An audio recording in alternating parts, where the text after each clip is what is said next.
The Adventures of Pinocchio by Carlo Collodi. This recording is by Mark Smith of Simpsonville, South Carolina.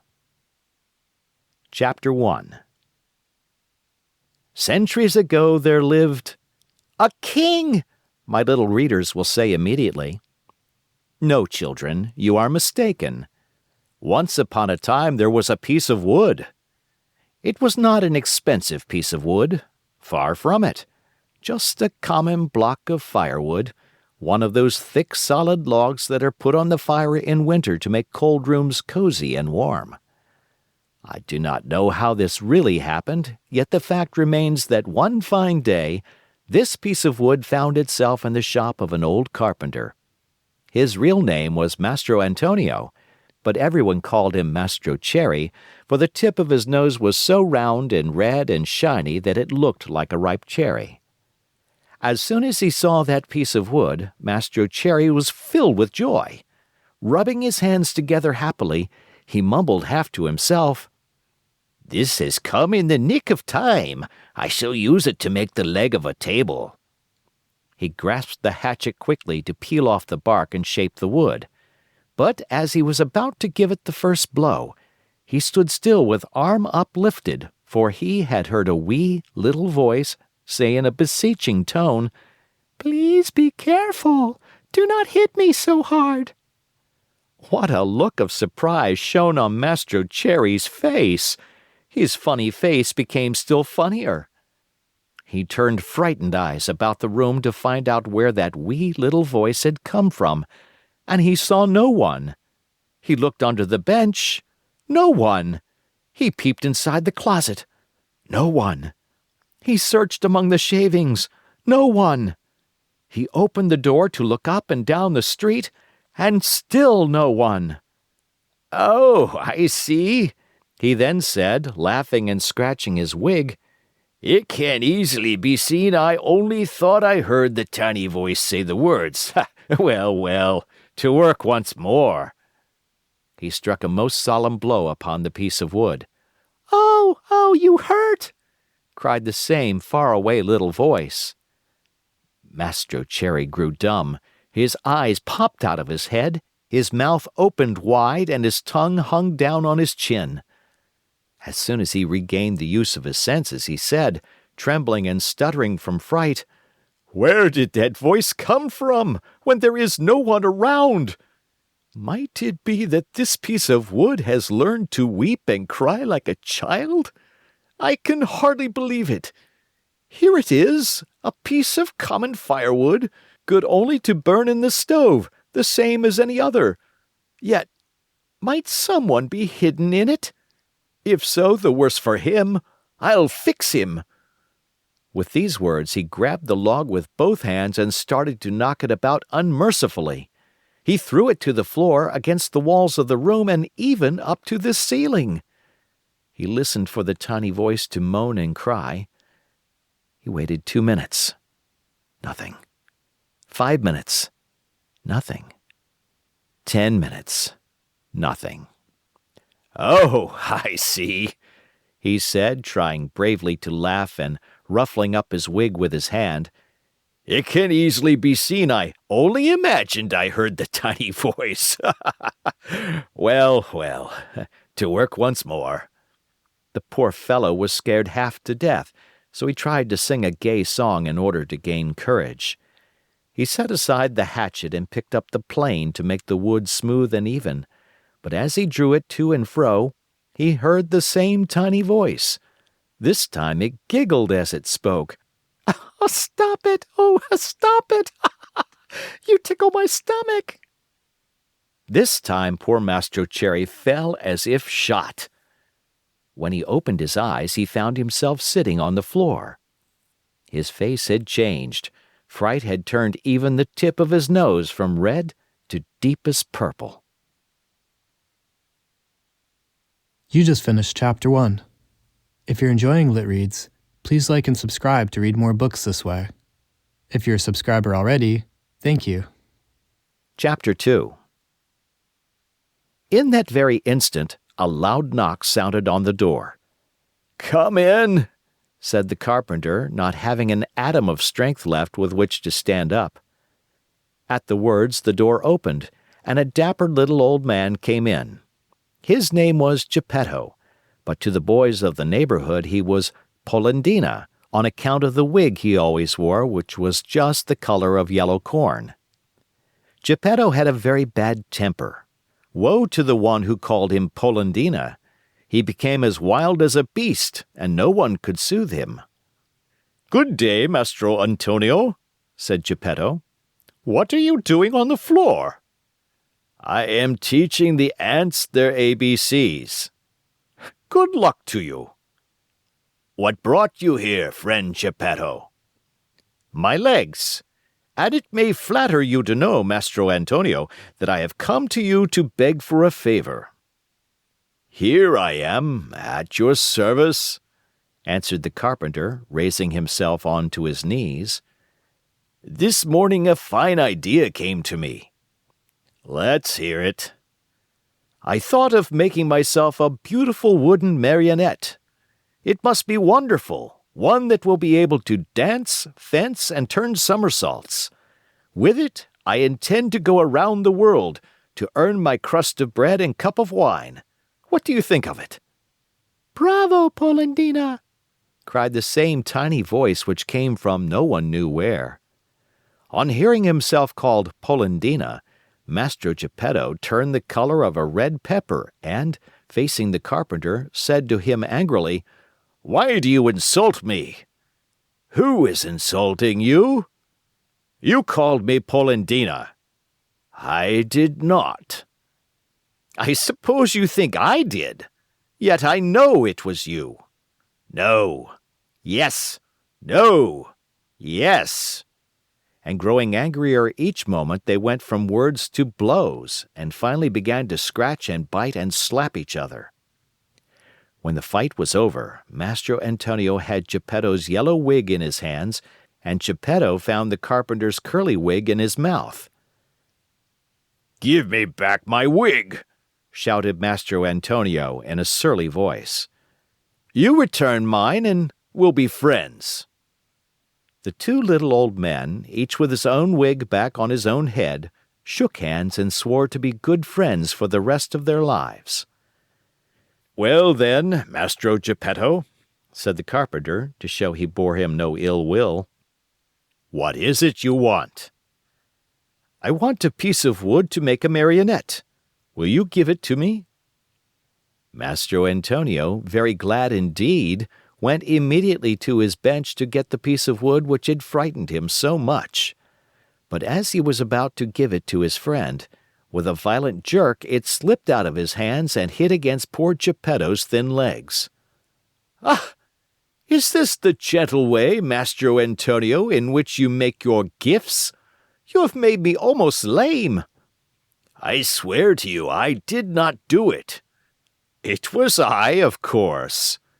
"It's the fault of this piece of wood." "You're right, but remember you were the one to throw it at my legs." "I did not throw it." "Liar!" "Geppetto, do not insult me, or I shall call you Polendina." "Idiot!" "Polendina!" "Donkey!" "Polendina!" "Ugly monkey!" "Polendina!" On hearing himself called Polendina for the third time, Geppetto lost his head with rage and threw himself upon the carpenter. Then and there they gave each other a sound thrashing. Whew. After this fight, Mastro Antonio had 2 more scratches on his nose, and Geppetto had 2 buttons missing from his coat. Thus having settled their accounts, they shook hands and swore to be good friends for the rest of their lives. Then Geppetto took the fine piece of wood, thanked Mastro Antonio, and limped away toward home. Chapter 3. Little as Geppetto's house was, it was neat and comfortable. It was a small room on the ground floor, with a tiny window under the stairway.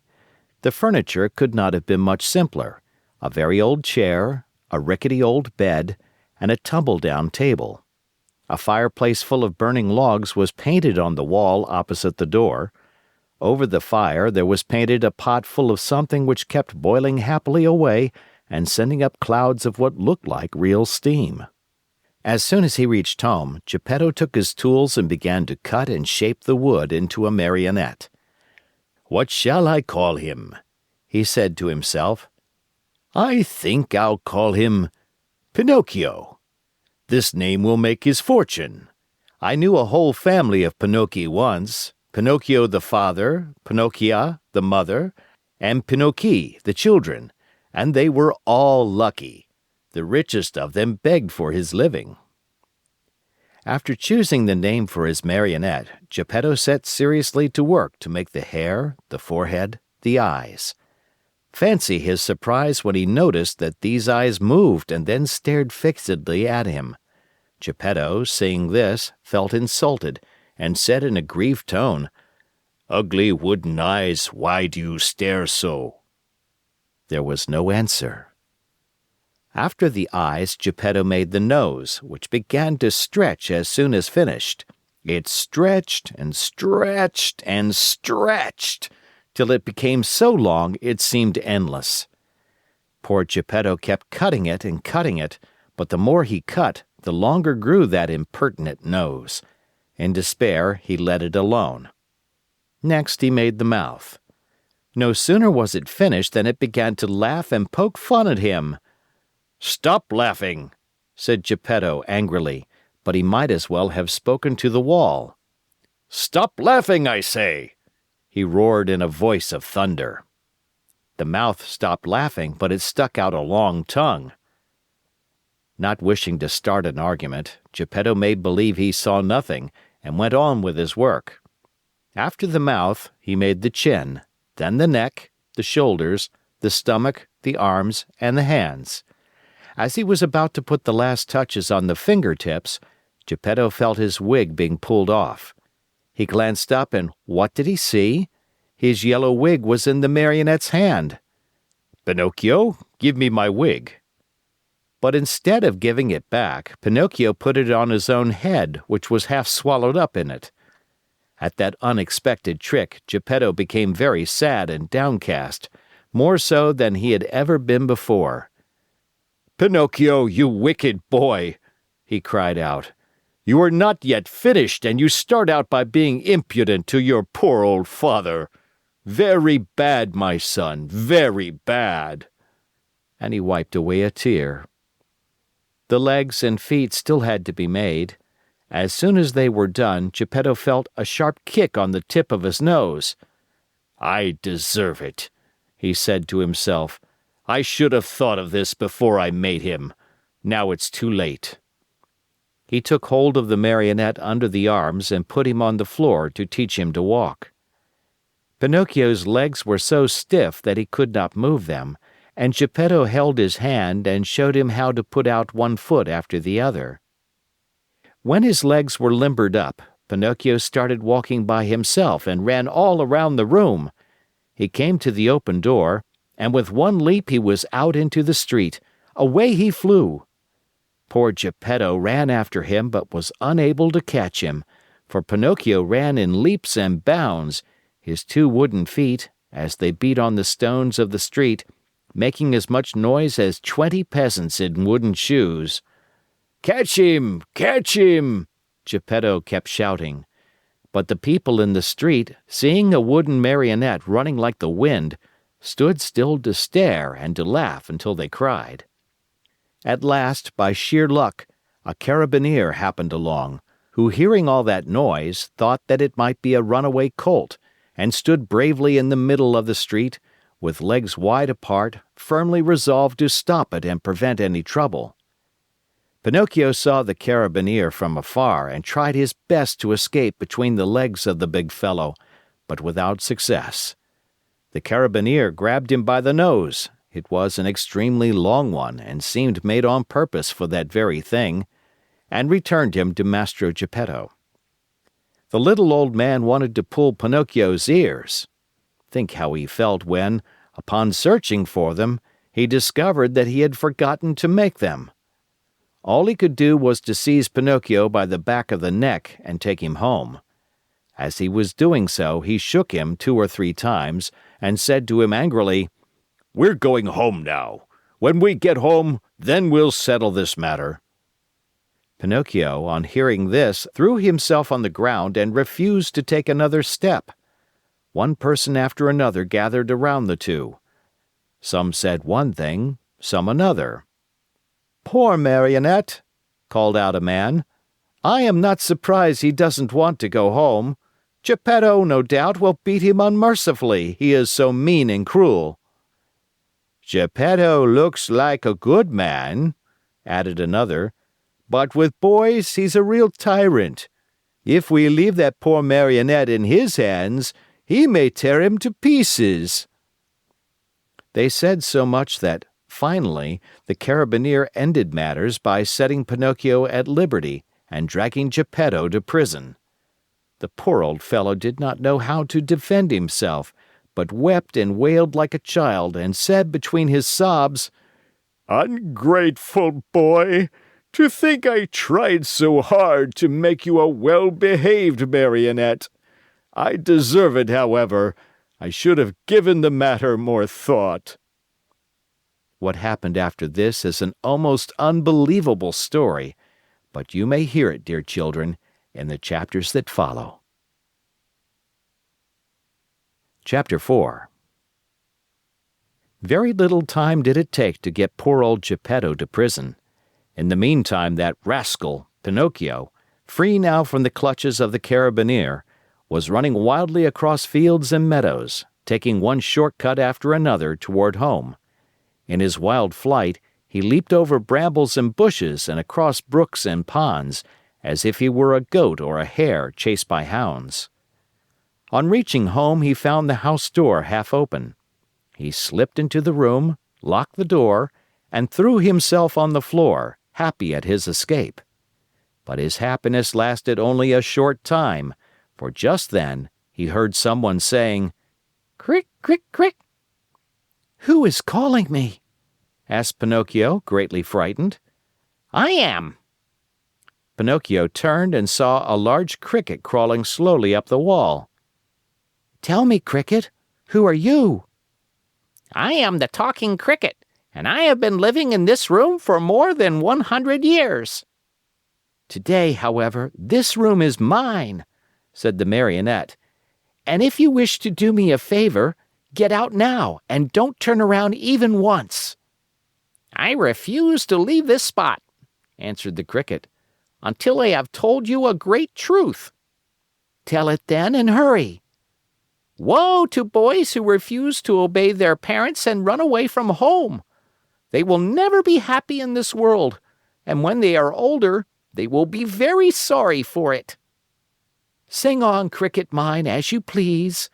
What I know is that tomorrow at dawn I leave this place forever. If I stay here, the same thing will happen to me which happens to all other boys and girls. They are sent to school, and whether they want to or not, they must study. As for me, let me tell you, I hate to study. It's much more fun, I think, to chase after butterflies, climb trees, and steal birds' nests." "Poor little silly! Don't you know that if you go on like that, you will grow into a perfect donkey, and then you'll be the laughingstock of everyone?" "Keep still, you ugly cricket!" cried Pinocchio. But the cricket, who was a wise old philosopher, instead of being offended at Pinocchio's impudence, continued in the same tone. "If you do not like going to school, why don't you at least learn a trade, so that you can earn an honest living?" "Shall I tell you something?" asked Pinocchio, who was beginning to lose patience. "Of all the trades in the world, there is only one that really suits me." "And what can that be?" "That of eating, drinking, sleeping, playing, and wandering around from morning till night."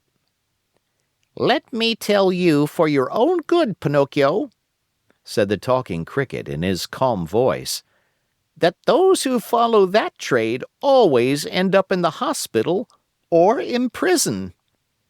"Careful, ugly cricket. If you make me angry, you'll be sorry." "Poor Pinocchio, I am sorry for you." "Why?" "Because you are a marionette, and what is much worse, you have a wooden head."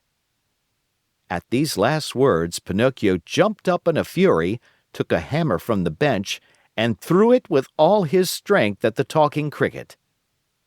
Perhaps he did not think he would strike it. But sad to relate, my dear children, he did hit the cricket straight on its head. With a last weak crick, crick, crick, the poor cricket fell from the wall, dead. Chapter 5. If the cricket's death scared Pinocchio at all, it was only for a very few moments. For as night came on, a queer, empty feeling at the pit of his stomach reminded the Marionette that he had eaten nothing as yet. A boy's appetite grows very fast, and in a few moments the queer, empty feeling had become hunger, and the hunger grew bigger and bigger, until soon he was as ravenous as a bear. Poor Pinocchio ran to the fireplace where the pot was boiling and stretched out his hand to take the cover off. But to his amazement, the pot was only painted. Think how he felt! His long nose became at least 2 inches longer. He ran about the room, dug in all the boxes and drawers, and even looked under the bed in search of a piece of bread, hard though it might be, or a cookie, or perhaps a bit of fish. A bone left by a dog would have tasted good to him, but he found nothing. And meanwhile, his hunger grew and grew. The only relief poor Pinocchio had was to yawn, and he certainly did yawn, such a big yawn that his mouth stretched out to the tips of his ears. Soon he became dizzy and faint. He wept and wailed to himself, "The Talking Cricket was right.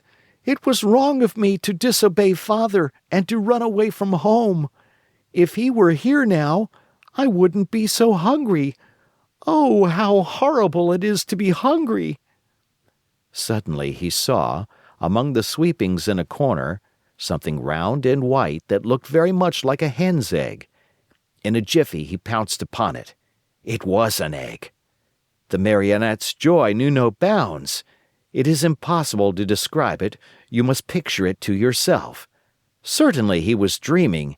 He turned the egg over and over in his hands, fondled it, kissed it, and talked to it. "And now, how shall I cook you? Shall I make an omelet? No, it is better to fry you in a pan. Or shall I drink you? No, the best way is to fry you in the pan. You will taste better." No sooner said than done. He placed a little pan over a foot warmer full of hot coals. In the pan, instead of oil or butter, he poured a little water. As soon as the water started to boil, tack, he broke the eggshell. But in place of the white and the yolk of the shell, a little yellow chick, fluffy and gay and smiling, escaped from it. Bowing politely to Pinocchio, he said to him, "Many, many thanks indeed, Mr. Pinocchio, for having saved me the trouble of breaking my shell. Goodbye and good luck to you, and remember me to the family." With these words he spread out his wings, and, darting to the open window, he flew away into space till he was out of sight. The poor Marionette stood as if turned to stone, with wide eyes, open mouth, and the empty halves of the eggshell in his hands. When he came to himself, he began to cry and shriek at the top of his lungs, stamping his feet on the ground and wailing all the while, "The Talking Cricket was right! If I had not run away from home, and if Father were here now, I should not be dying of hunger. Oh, how horrible it is to be hungry!" And as his stomach kept grumbling more than ever, and he had nothing to quiet it with, he thought of going out for a walk to the nearby village in the hope of finding some charitable person who might give him a bit of bread. Chapter 6. Pinocchio hated the dark street, but he was so hungry that, in spite of it, he ran out of the house. The night was pitch black. It thundered, and bright flashes of lightning now and again shot across the sky, turning it into a sea of fire. An angry wind blew cold and raised dense clouds of dust, while the trees shook and moaned in a weird way. Pinocchio was greatly afraid of thunder and lightning, but the hunger he felt was far greater than his fear. In a dozen leaps and bounds, he came to the village, tired out, puffing like a whale, and with tongue hanging. The whole village was dark and deserted. The stores were closed, the doors, the windows. In the streets, not even a dog could be seen. It seemed the village of the dead. Pinocchio, in desperation, ran up to a doorway, threw himself upon the bell, and pulled it wildly, saying to himself, "Someone will surely answer that." He was right. An old man in a nightcap opened the window and looked out. He called down angrily, "What do you want at this hour of night?" "Will you be good enough to give me a bit of bread? I am hungry." "Wait a minute and I'll come right back," answered the old fellow, thinking he had to deal with one of those boys who love to roam around at night, ringing people's bells while they are peacefully asleep. After a minute or two, the same voice cried, "Get under the window and hold out your hat." Pinocchio had no hat, but he managed to get under the window just in time to feel a shower of ice-cold water pour down on his poor wooden head, his shoulders, and over his whole body. He returned home as wet as a rag and tired out from weariness and hunger. As he no longer had any strength left with which to stand, he sat down on a little stool and put his 2 feet on the stove to dry them. There he fell asleep, and while he slept, his wooden feet began to burn. Slowly, very slowly, they blackened and turned to ashes. Pinocchio snored away happily as if his feet were not his own. At dawn he opened his eyes just as a loud knocking sounded at the door. "Who is it?" he called, yawning and rubbing his eyes. "It is I," answered a voice. It was the voice of Geppetto. Chapters. The poor Marionette, who was still half asleep, had not yet found out that his 2 feet were burned and gone. As soon as he heard his father's voice, he jumped up from his seat to open the door, but, as he did so, he staggered and fell headlong to the floor. In falling, he made as much noise as a sack of wood falling from the 5th story of a house. "Open the door for me!" Geppetto shouted from the street. "Father, dear father, I can't!" answered the Marionette in despair, crying and rolling on the floor. "Why can't you?" "Because someone has eaten my feet." "And who has eaten them?" "The cat," answered Pinocchio, seeing that little animal busily playing with some shavings in the corner of the room. "Open, I say," repeated Geppetto, "or I'll give you a sound whipping when I get in." "Father, believe me, I can't stand up. Oh dear, oh dear! I shall have to walk on my knees all my life."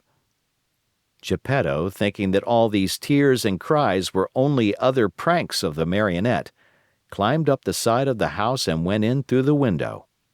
At first he was very angry, but on seeing Pinocchio stretched out on the floor and really without feet, he felt very sad and sorrowful. Picking him up from the floor, he fondled and caressed him, talking to him while the tears ran down his cheeks. "My little Pinocchio, my dear little Pinocchio, how did you burn your feet?" "I don't know, Father, but believe me, the night has been a terrible one, and I shall remember it as long as I live. The thunder was so noisy and the lightning so bright, and I was hungry. And then the talking cricket said to me, 'You deserve it, you were bad.' And I said to him, 'Careful, Cricket.' And he said to me, 'You are a Marionette and you have a wooden head.' And I threw the hammer at him, and killed him. It was his own fault, for I didn't want to kill him. And I put the pan on the coals, but the chick flew away and said, 'I'll see you again. Remember me to the family.' And my hunger grew, and I went out, and the old man with a nightcap looked out of the window and threw water on me, and I came home and put my feet on the stove to dry them because I was still hungry, and I fell asleep, and now my feet are gone, but my hunger isn't. Oh, oh, oh!" And poor Pinocchio began to scream and cry so loudly that he could be heard for miles around. Geppetto, who had understood nothing of all that jumbled talk, except that the Marionette was hungry, felt sorry for him, and pulling 3 pears out of his pocket, offered them to him, saying, "These 3 pears were for my breakfast, but I'll give them to you gladly. Eat them and stop weeping." "If you want me to eat them, please peel them for me." "Peel them?" asked Geppetto, very much surprised. "I should never have thought, dear boy of mine, that you were so dainty and fussy about your food. Bad, very bad. In this world, even as children, we must accustom ourselves to eat of everything, for we never know what life may hold in store for us." "You may be right," answered Pinocchio, "but I will not eat the pears if they are not peeled. I don't like them." And good old Geppetto took out a knife, peeled the 3 pears, and put the skins in a row on the table. Pinocchio ate 1 pear in a twinkling and started to throw the core away, but Geppetto held his arm. "Oh no, don't throw it away. Everything in this world may be of some use." "But the core I will not eat," cried Pinocchio in an angry tone. "Who knows?" repeated Geppetto calmly. And later the 3 cores were placed on the table next to the skins. Pinocchio had eaten the 3 pears, or rather devoured them. Then he yawned deeply and wailed, "I'm still hungry." "But I have no more to give you." "Really? Nothing? Nothing?" "I have only these 3 cores and these skins." "Very well, then," said Pinocchio. "If there is nothing else, I'll eat them." At first he made a wry face, but one after another the skins and the cores disappeared. "Ah, now I feel fine," he said after eating the last one. "You see," observed Geppetto, "that I was right when I told you that one must not be too fussy and too dainty about food. My dear, we never know what life may have in store for us." Chapter 8. The Marionette, as soon as his hunger was appeased, started to grumble and cry that he wanted a new pair of feet. But Master Geppetto, in order to punish him for his mischief, let him alone the whole morning. After dinner he said to him, "Why should I make your feet over again? To see you run away from home once more?"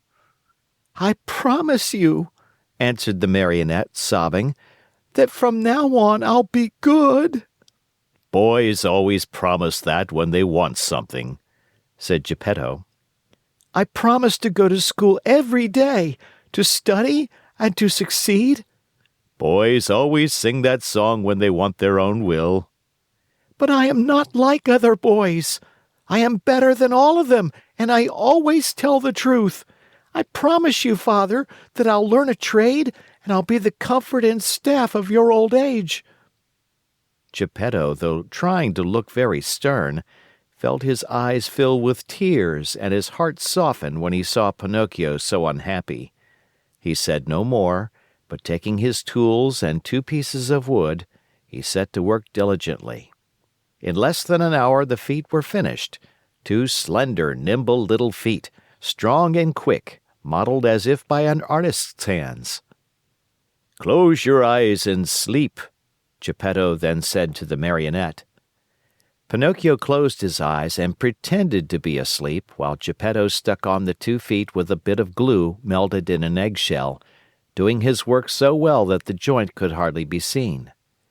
As soon as the Marionette felt his new feet, he gave one leap from the table and started to skip and jump around, as if he had lost his head from very joy.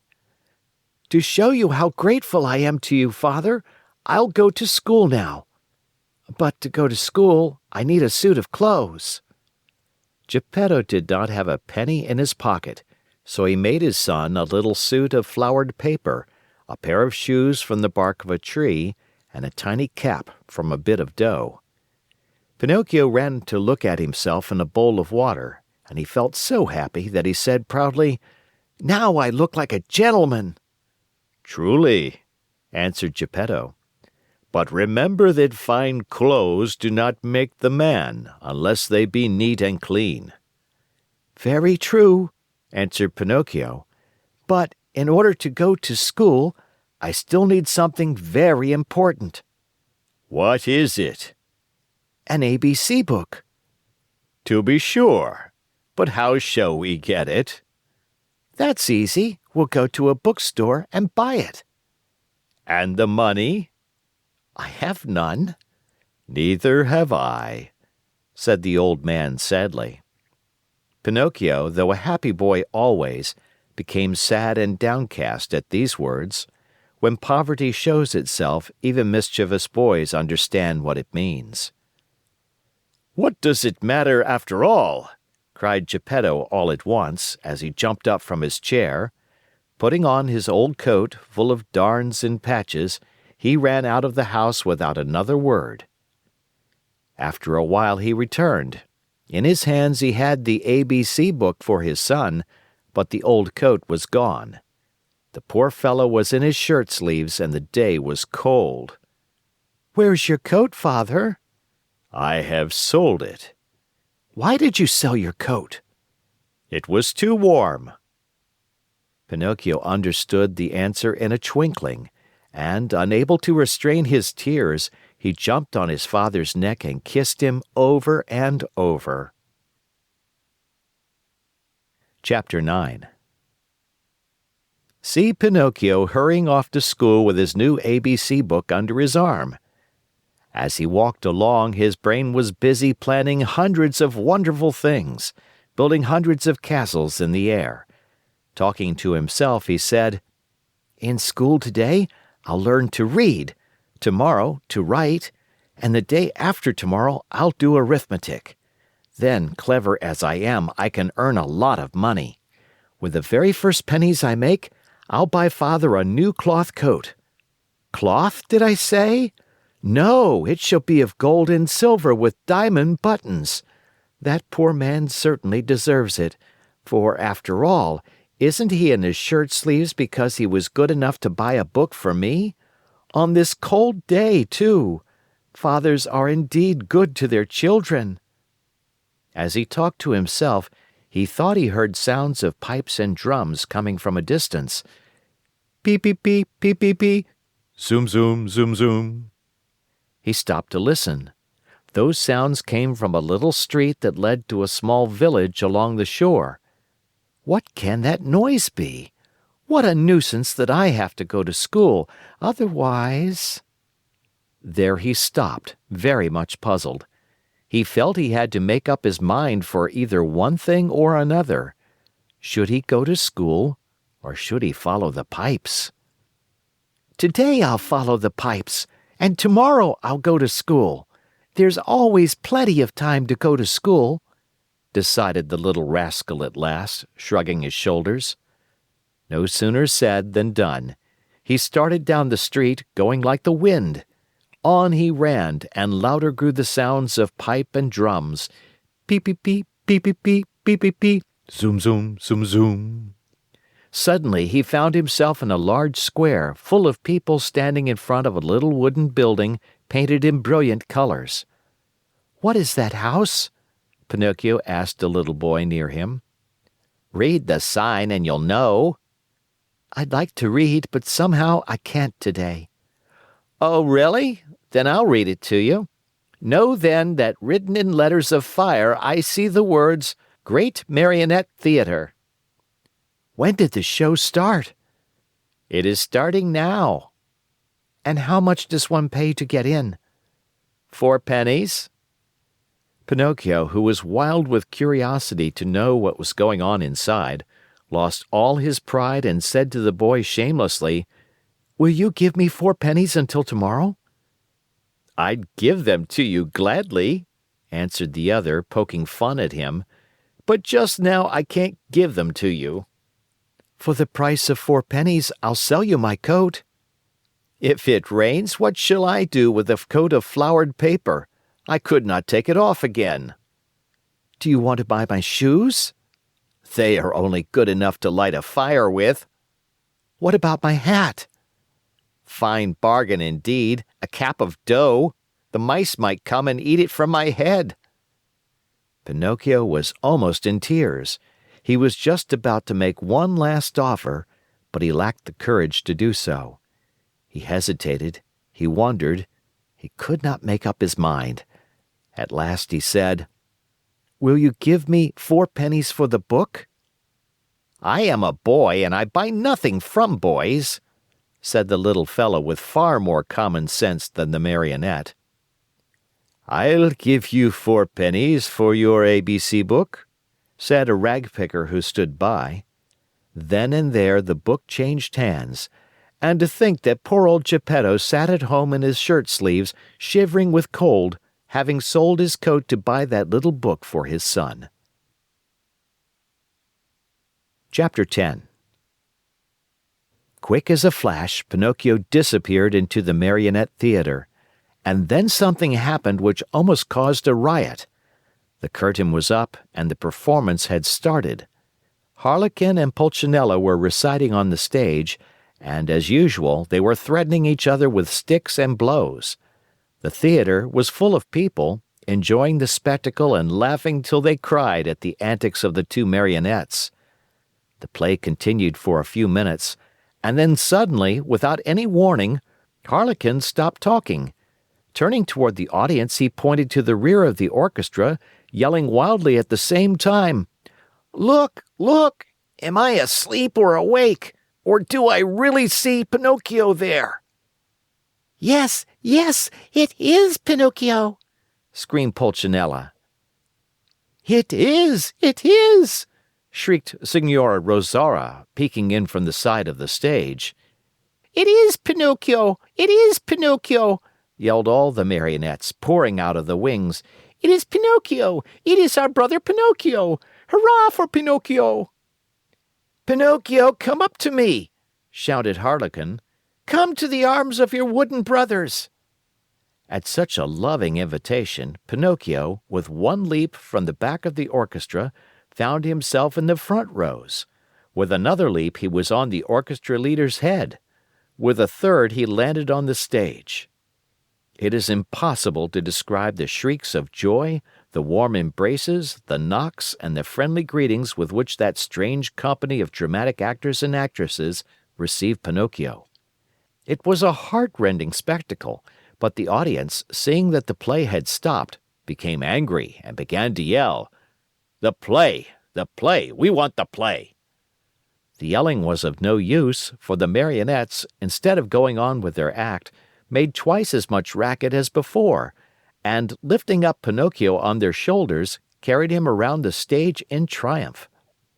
At that very moment, the director came out of his room. He had such a fearful appearance that one look at him would fill you with horror. His beard was as black as pitch, and so long that it reached from his chin down to his feet. His mouth was as wide as an oven, his teeth like yellow fangs, and his eyes 2 glowing red coals. In his huge hairy hands a long whip, made of green snakes and black cat's tails twisted together, swished through the air in a dangerous way. Oh, at the unexpected apparition, no one dared even to breathe. One could almost hear a fly go by. Those poor marionettes, one and all, trembled like leaves in a storm. "Why have you brought such excitement into my theater?" the huge fellow asked Pinocchio with the voice of an ogre suffering with a cold. "Believe me, your honor, the fault was not mine." "Enough! Be quiet!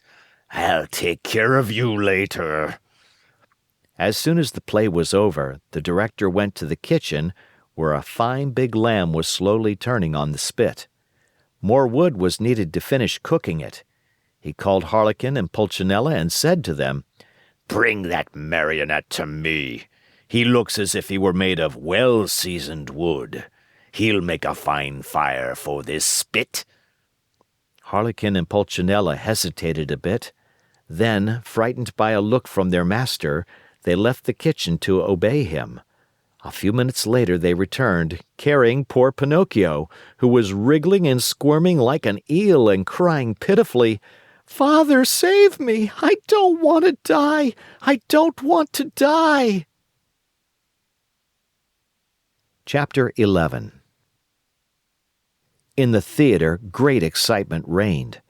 Fire Eater, this was really his name, was very ugly, but he was far from being as bad as he looked. Proof of this is that, when he saw the poor Marionette being brought in to him, struggling with fear and crying, "I don't want to die! I don't want to die!" he felt sorry for him and began first to waver and then to weaken. Finally, he could control himself no longer and gave a loud sneeze.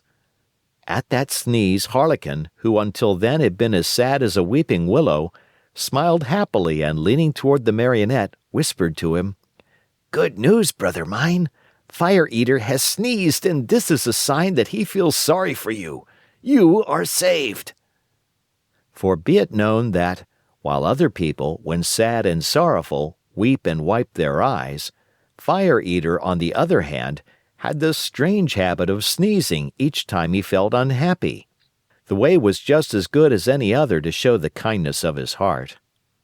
After sneezing, Fire Eater, ugly as ever, cried to Pinocchio, "Stop crying! Your wails give me a funny feeling down here in my stomach and...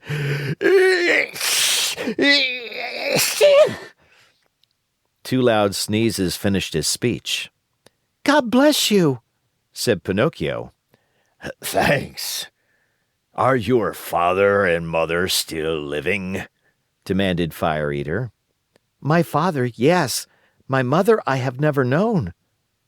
"Your poor father would suffer terribly if I were to use you as firewood. Poor old man. I feel sorry for him."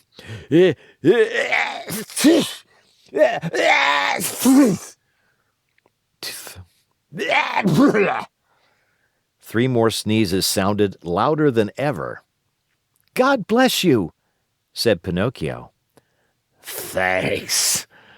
However, I ought to be sorry for myself, too, just now. My good dinner is spoiled. I have no more wood for the fire, and the lamb is only half cooked. Never mind. In your place, I'll burn some other marionette. Hey there, officers!" At the call, two wooden officers appeared, long and thin as a yard of rope, with queer hats on their heads and swords in their hands. Fire Eater yelled at them in a hoarse voice, "Take Harlequin, tie him, and throw him on the fire. I want my lamb well done." Think how poor Harlequin felt. He was so scared that his legs doubled up under him and he fell to the floor.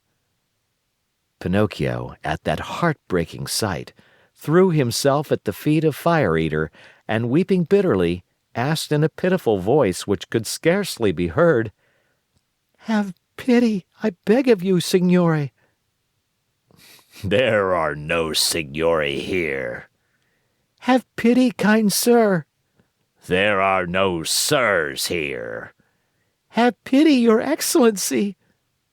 On hearing himself addressed as Your Excellency, the director of the Marionette Theater sat up very straight in his chair, stroked his long beard, and becoming suddenly kind and compassionate, smiled proudly as he said to Pinocchio, "Well, what do you want from me now, Marionette?"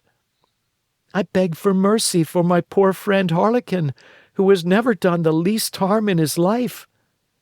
"There is no mercy here, Pinocchio. I have spared you. Harlequin must burn in your place. I am hungry, and my dinner must be cooked." "In that case," said Pinocchio proudly as he stood up and flung away his cap of dough, "in that case, my duty is clear. Come, officers, tie me up and throw me on those flames. No, it is not fair for poor Harlequin, the best friend that I have in the world, to die in my place." These brave words, said in a piercing voice, made all the other marionettes cry. Even the officers, who were made of wood also, cried like two babies. Fire Eater at first remained hard and cold as a piece of ice. But then, little by little, he softened and began to sneeze. And after 4 or 5 sneezes, he opened wide his arms and said to Pinocchio, "You are a brave boy. Come to my arms and kiss me." Pinocchio ran to him, and scurrying like a squirrel up the long black beard, he gave Fire Eater a loving kiss on the tip of his nose. "Has pardon been granted to me?" asked poor Harlequin with a voice that was hardly a breath. "Pardon is yours," answered Fire Eater, and sighing and wagging his head, he added, "Well, tonight I shall have to eat my lamb only half cooked. But beware the next time, marionettes." At the news that pardon had been given, the marionettes ran to the stage, and, turning on all the lights, they danced and sang till dawn. Chapter 12. The next day Fire Eater called Pinocchio aside and asked him, "What is your father's name?" "Geppetto." "And what is his trade?" "He's a wood carver." "Does he earn much?" "He earns so much that he never has a penny in his pockets. Just think that, in order to buy me an ABC book for school, he had to sell the only coat he owned, a coat so full of darns and patches that it was a pity." "Poor fellow. I feel sorry for him. Here, take these 5 gold pieces. Go, give them to him with my kindest regards." Pinocchio, as may easily be imagined, thanked him 1,000 times. He kissed each marionette in turn, even the officers, and beside himself with joy, set out on his homeward journey. He had gone barely half a mile when he met a lame fox and a blind cat walking together like two good friends.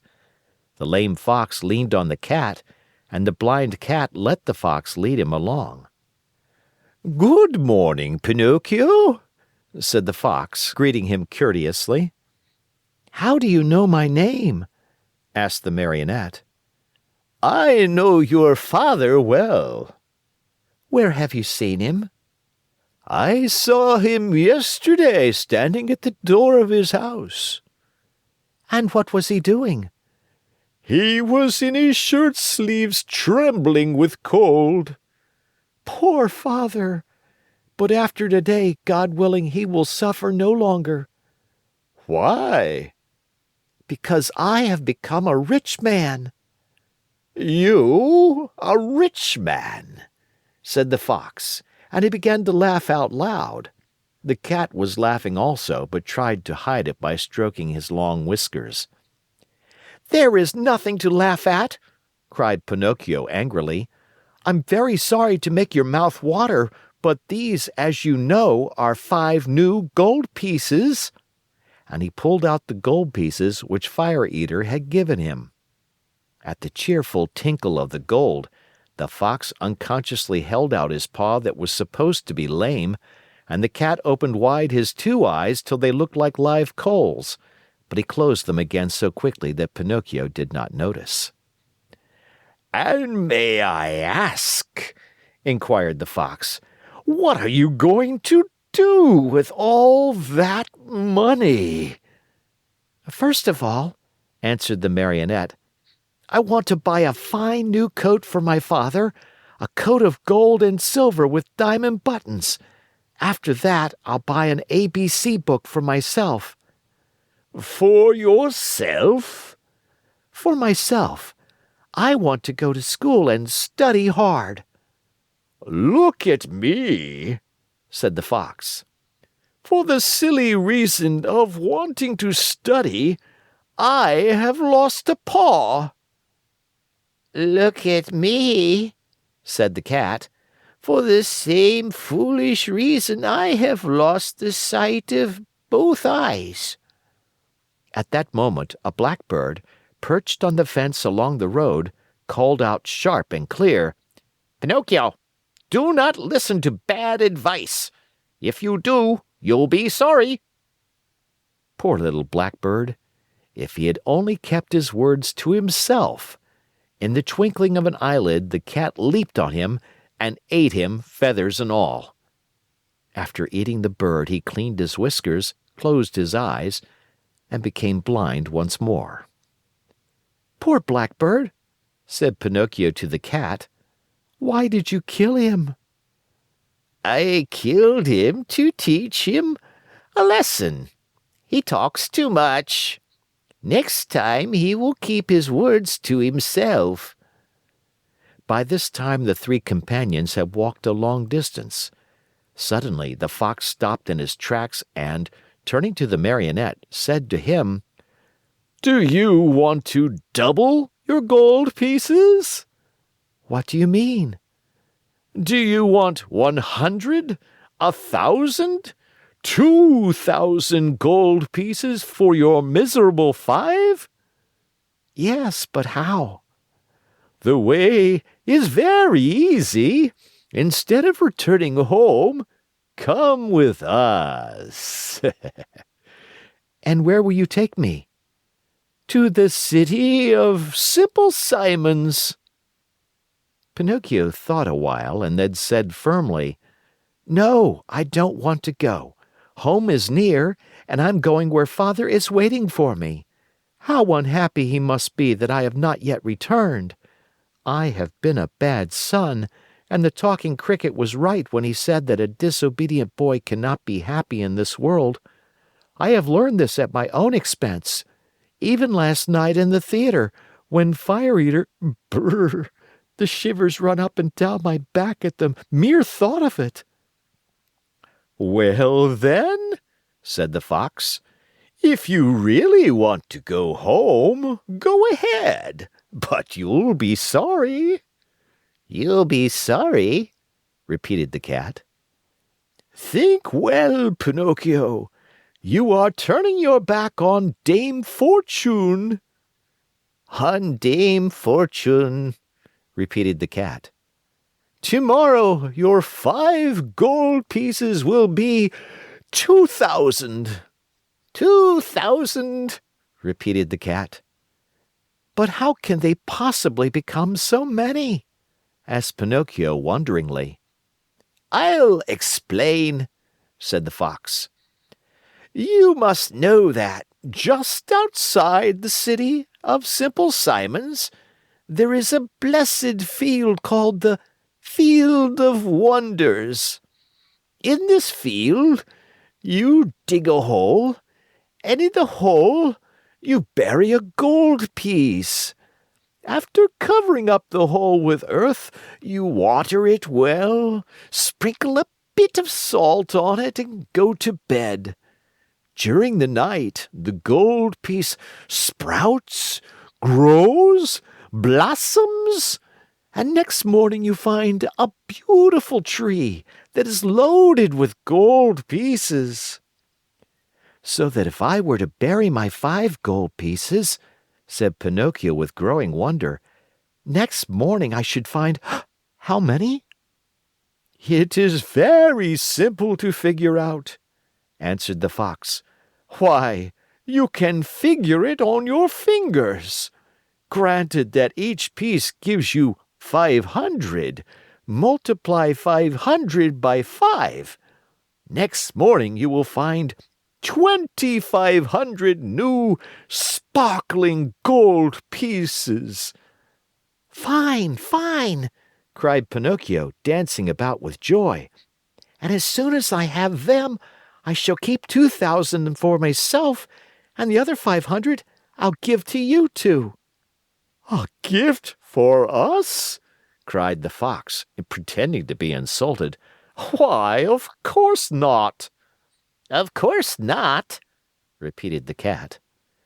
"We do not work for gain," answered the Fox. "We work only to enrich others." "To enrich others," repeated the Cat. "What good people," thought Pinocchio to himself, and forgetting his father, the new coat, the ABC book, and all his good resolutions, he said to the Fox and to the Cat, "Let us go. I am with you." Chapter 13. Cat and Fox and Marionette walked and walked and walked. At last, toward evening, dead tired, they came to the Inn of the Red Lobster. "Let us stop here a while," said the Fox, "to eat a bite and rest for a few hours.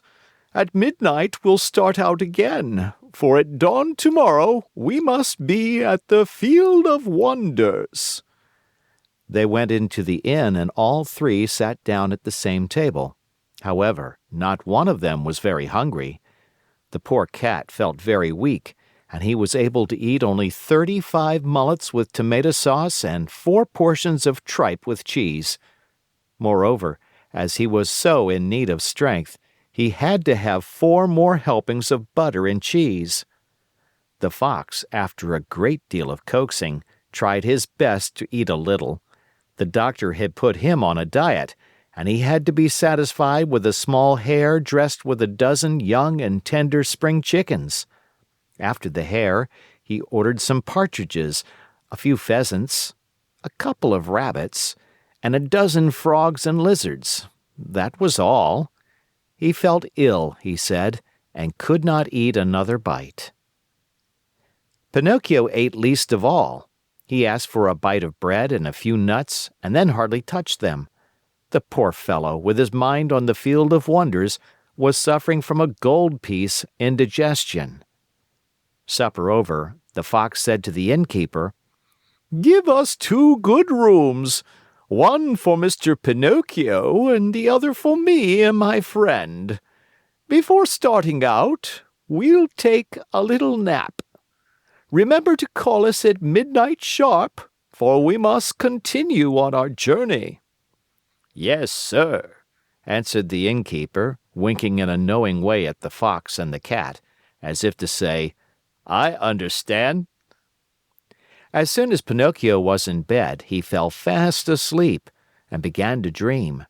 He dreamed he was in the middle of a field. The field was full of vines heavy with grapes.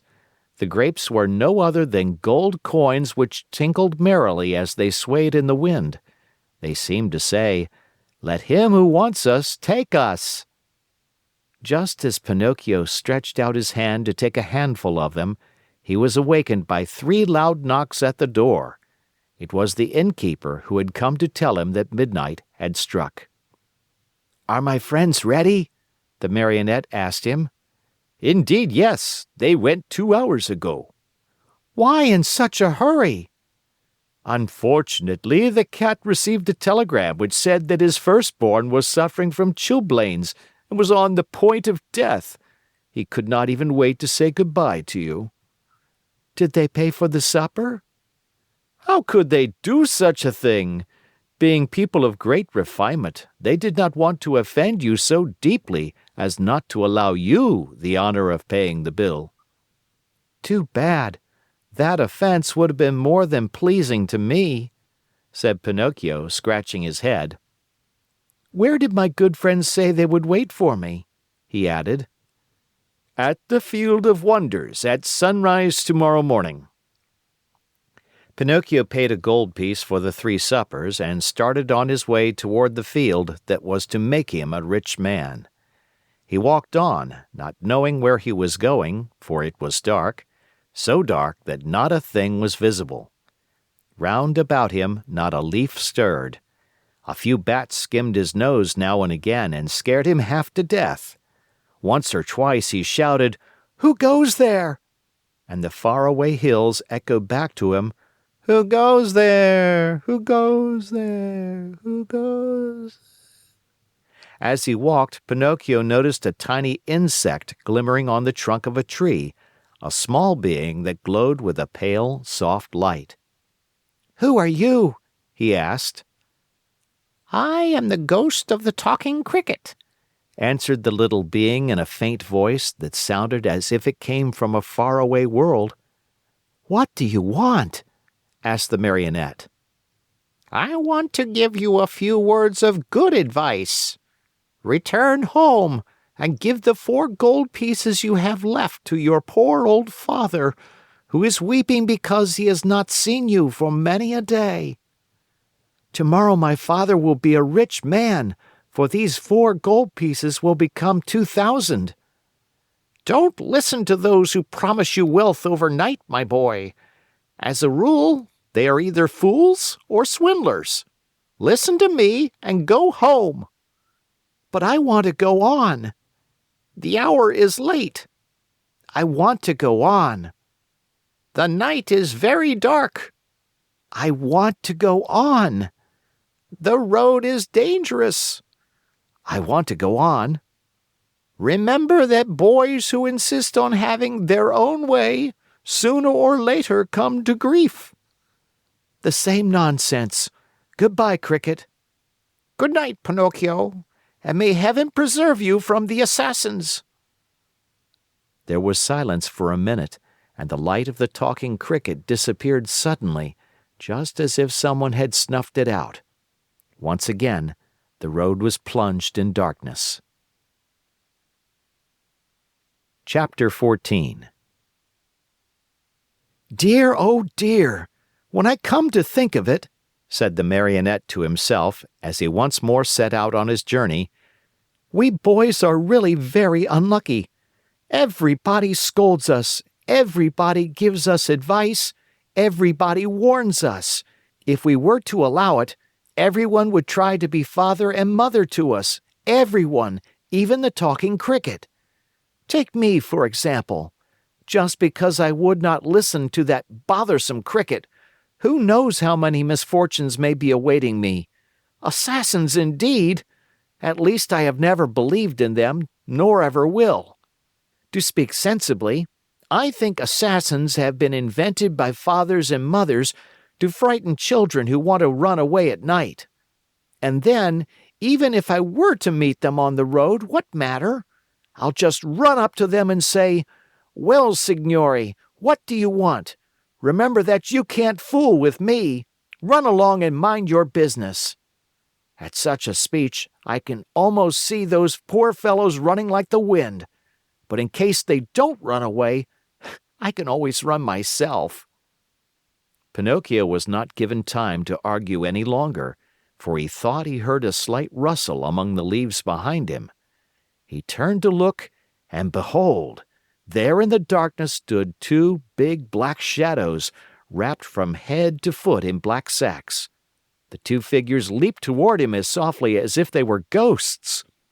"Here they come," Pinocchio said to himself, and not knowing where to hide the gold pieces, he stuck all 4 of them under his tongue. He tried to run away, but hardly had he taken a step when he felt his arms grasped and heard 2 horrible, deep voices say to him, "Your money or your life." On account of the gold pieces in his mouth, Pinocchio could not say a word, so he tried with head and hands and body to show, as best as he could, that he was only a poor Marionette without a penny in his pocket. "Come, come, less nonsense and out with your money!" cried the 2 thieves in threatening voices. Once more Pinocchio's head and hands said, "I haven't a penny." "Out with that money or you're a dead man," said the taller of the 2 assassins. "Dead man," repeated the other. "And after having killed you, we will kill your father also." "Your father also." "No, no, no, not my father!" cried Pinocchio, wild with terror, but as he screamed, the gold pieces tinkled together in his mouth. "Ah, you rascal! So that's the game! You have the money hidden under your tongue! Out with it!" But Pinocchio was as stubborn as ever. "Are you deaf? Wait, young man, we'll get it from you in a twinkling." One of them grabbed the Marionette by the nose and the other by the chin, and they pulled him unmercifully from side to side in order to make him open his mouth. All was of no use. The Marionette's lips might have been nailed together. They would not open. In desperation, the smaller of the two assassins pulled out a long knife from his pocket and tried to pry Pinocchio's mouth open with it. Quick as a flash, the Marionette sank his teeth deep into the assassin's hand, bit it off, and spat it out. Fancy his surprise when he saw that it was not a hand, but a cat's paw. Encouraged by this first victory, he freed himself from the claws of his assailers and, leaping over the bushes along the road, ran swiftly across the fields. His pursuers were after him at once, like two dogs chasing a hare. After running 7 miles or so, Pinocchio was well nigh exhausted.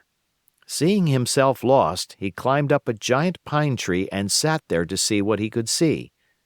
The assassins tried to climb also, but they slipped and fell. Far from giving up the chase, this only spurred them on.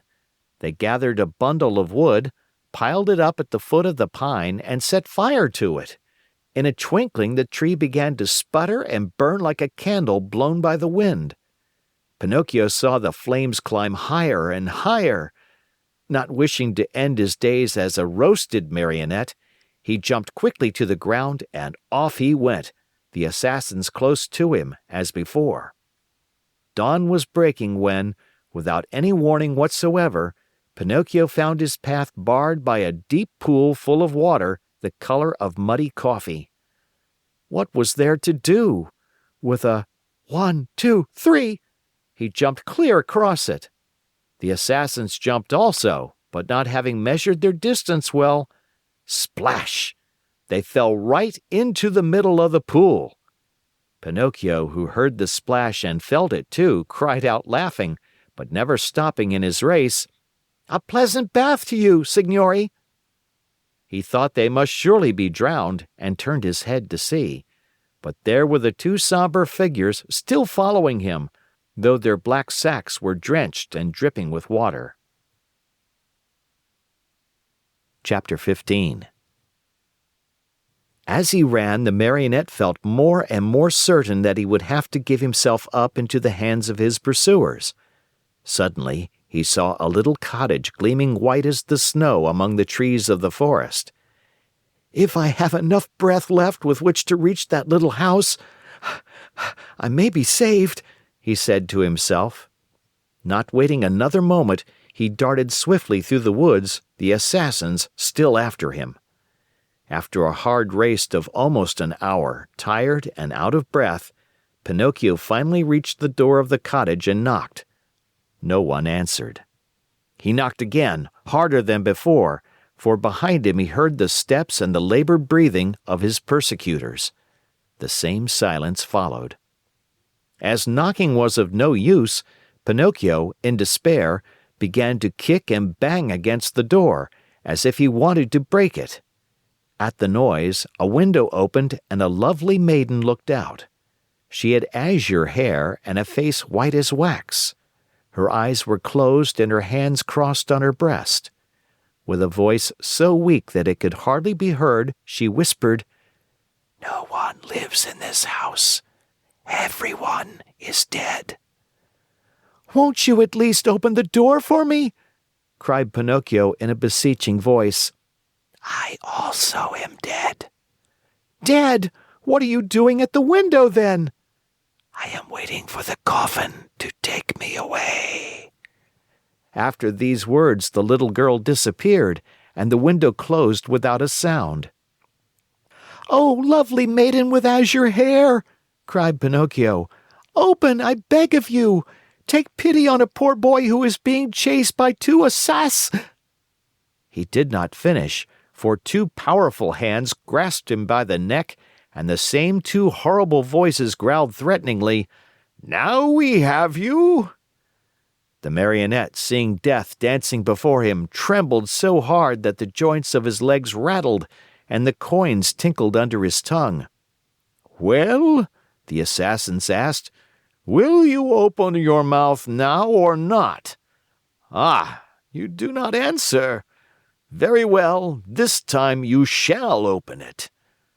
Taking out two long, sharp knives, they struck two heavy blows on the Marionette's back. Happily for him, Pinocchio was made of very hard wood, and the knives broke into 1,000 pieces. The assassins looked at each other in dismay, holding the handles of the knives in their hands. "I understand," said one of them to the other. "There is nothing left to do now but to hang him." To hang him, repeated the other. They tied Pinocchio's hands behind his shoulders and slipped the noose around his neck. Throwing the rope over the high limb of a giant oak tree, they pulled till the poor Marionette hung far up in space. Satisfied with their work, they sat on the grass, waiting for Pinocchio to give his last gasp. But after 3 hours, the Marionette's eyes were still open, his mouth still shut, and his legs kicked harder than ever. Tired of waiting, the assassins called to him mockingly, "Goodbye till tomorrow.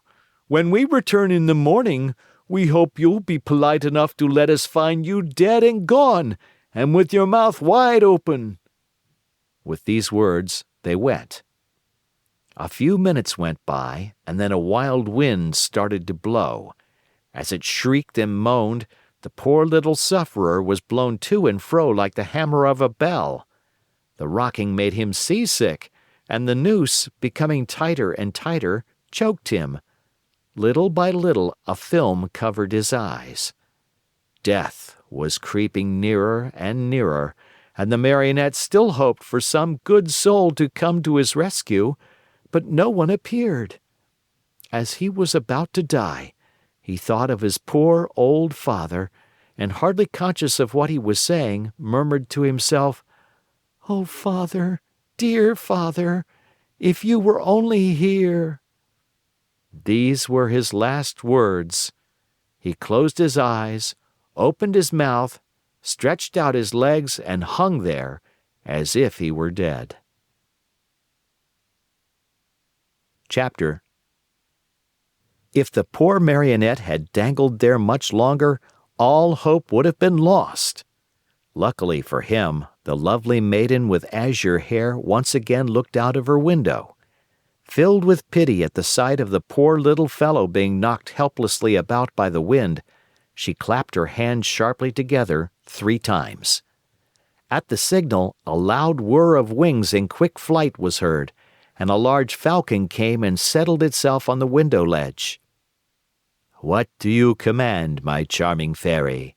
asked the falcon, bending his beak in deep reverence, for it must be known that, after all, the lovely maiden with azure hair was none other than a very kind fairy who had lived for more than 1,000 years in the vicinity of the forest.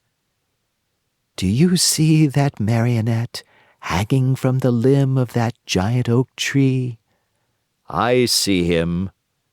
"Very well. Fly immediately to him. With your strong beak, break the knot which holds him tied, take him down, and lay him softly on the grass at the foot of the oak." The falcon flew away and after 2 minutes returned, saying, "I have done what you have commanded." "How did you find him, alive or dead?" "At first glance I thought he was dead. But I found I was wrong, for as soon as I loosened the knot around his neck, he gave a long sigh and mumbled with a faint voice, 'Now I feel better.'" The fairy clapped her hands twice. A magnificent poodle appeared, walking on its hind legs just like a man. He was dressed in court livery. A tricorn trimmed with gold lace was set at a rakish angle over a wig of white curls that dropped down to his waist. He wore a jaunty coat of chocolate-colored velvet, with diamond buttons, and with two huge pockets which were always filled with bones, dropped there at dinner by his loving mistress. Breeches of crimson velvet, silk stockings, and low, silver-buckled slippers completed his costume. His tail was encased in a blue silk covering, which was to protect it from the rain. "Come, Madero," said the fairy to him, "get my best coach ready, and set out toward the forest. On reaching the oak tree, you will find a poor, half-dead Marionette stretched out on the grass. Lift him up tenderly, place him on the silken cushions of the coach, and bring him here to me." The poodle, to show that he understood, wagged his silk-covered tail 2 or 3 times and set off at a quick pace. In a few minutes, a lovely little coach made of glass, with lining as soft as whipped cream and chocolate pudding, and stuffed with canary feathers, pulled out of the stable. It was drawn by 100 pairs of white mice, and the poodle sat on the coachman's seat and snapped his whip gaily in the air, as if he were a real coachman in a hurry to get to his destination. In a quarter of an hour, the coach was back. The fairy, who was waiting at the door of the house, lifted the poor little Marionette in her arms, took him to a dainty room with mother-of-pearl walls, put him to bed, and sent immediately for the most famous doctors of the neighborhood to come to her. One after another the doctors came, a crow, an owl, and a talking cricket. "I should like to know, signore," said the fairy, turning to the 3 doctors gathered about Pinocchio's bed, "I should like to know if this poor Marionette is dead or alive." At this invitation the crow stepped out and felt Pinocchio's pulse, his nose, his little toe. Then he solemnly pronounced the following words: "To my mind, this Marionette is dead and gone. But if by any evil chance he were not, then that would be a sure sign that he is still alive." "I am sorry," said the owl, "to have to contradict the crow, my famous friend and colleague. To my mind, this Marionette is alive. But if, by any evil chance, he were not, then that would be a sure sign that he is wholly dead." "And do you hold any opinion?" the fairy asked the talking cricket. "I say that a wise doctor, when he does not know what he is talking about, should know enough to keep his mouth shut. However, that Marionette is not a stranger to me. I have known him a long time." Pinocchio, who until then had been very quiet, shuddered so hard that the bed shook. "That Marionette," continued the talking cricket, "is a rascal of the worst kind." Pinocchio opened his eyes and closed them again. "He is rude, lazy, a runaway." Pinocchio hid his face under the sheets. "That Marionette is a disobedient son who is breaking his father's heart." Long shuddering sobs were heard, cries, and deep sighs. Think how surprised everyone was when, on raising the sheets, they discovered Pinocchio half melted in tears. "When the dead weep, they are beginning to recover," said the crow solemnly. "I am sorry to contradict my famous friend and colleague," said the owl, "but as far as I'm concerned, I think that when the dead weep, it means they do not want to die." Chapter 17. As soon as the 3 doctors had left the room, the fairy went to Pinocchio's bed and, touching him on the forehead, noticed that he was burning with fever. She took a glass of water, put a white powder into it, and handing it to the Marionette, said lovingly to him, "Drink this, and in a few days you'll be up and well." Pinocchio looked at the glass, made a wry face, and asked in a whining voice, "Is it sweet or bitter?" It is bitter, but it is good for you." "If it is bitter, I don't want it." "Drink it." "I don't like anything bitter." "Drink it, and I'll give you a lump of sugar to take the bitter taste from your mouth." "Where's the sugar?" "Here it is," said the fairy, taking a lump from a golden sugar bowl. "I want the sugar first, then I'll drink the bitter water." "Do you promise?" "Yes." The fairy gave him the sugar, and Pinocchio, after chewing and swallowing it in a twinkling, said, smacking his lips, "If only sugar were medicine, I should take it every day." "Now keep your promise and drink these few drops of water. They'll be good for you." Pinocchio took the glass in both hands and stuck his nose into it. He lifted it to his mouth and once more stuck his nose into it. "It is too bitter, much too bitter. I can't drink it." "How do you know when you haven't even tasted it?" "I can imagine it. I smell it. I want another lump of sugar, then I'll drink it." The fairy, with the patience of a good mother, gave him more sugar and again handed him the glass. "I can't drink it like that," the Marionette said, making more wry faces. "Why?" "Because that feather pillow on my feet bothers me." The fairy took away the pillow. "It's no use. I can't drink it even now." "What's the matter now?" "I don't like the way that door looks. It's half open." The fairy closed the door. "I won't drink it," cried Pinocchio, bursting out crying. "I won't drink this awful water. I won't. I won't. No, no, no, no." "My boy, you'll be sorry." "I don't care." "You are very sick." "I don't care." "In a few hours, the fever will take you far away to another world." "I don't care." "Aren't you afraid of death?" "Not a bit. I'd rather die than drink that awful medicine." At that moment, the door of the room flew open and in came 4 rabbits as black as ink, carrying a small black coffin on their shoulders. "What do you want from me?" asked Pinocchio. "We have come for you," said the largest rabbit. "For me? But I'm not dead yet."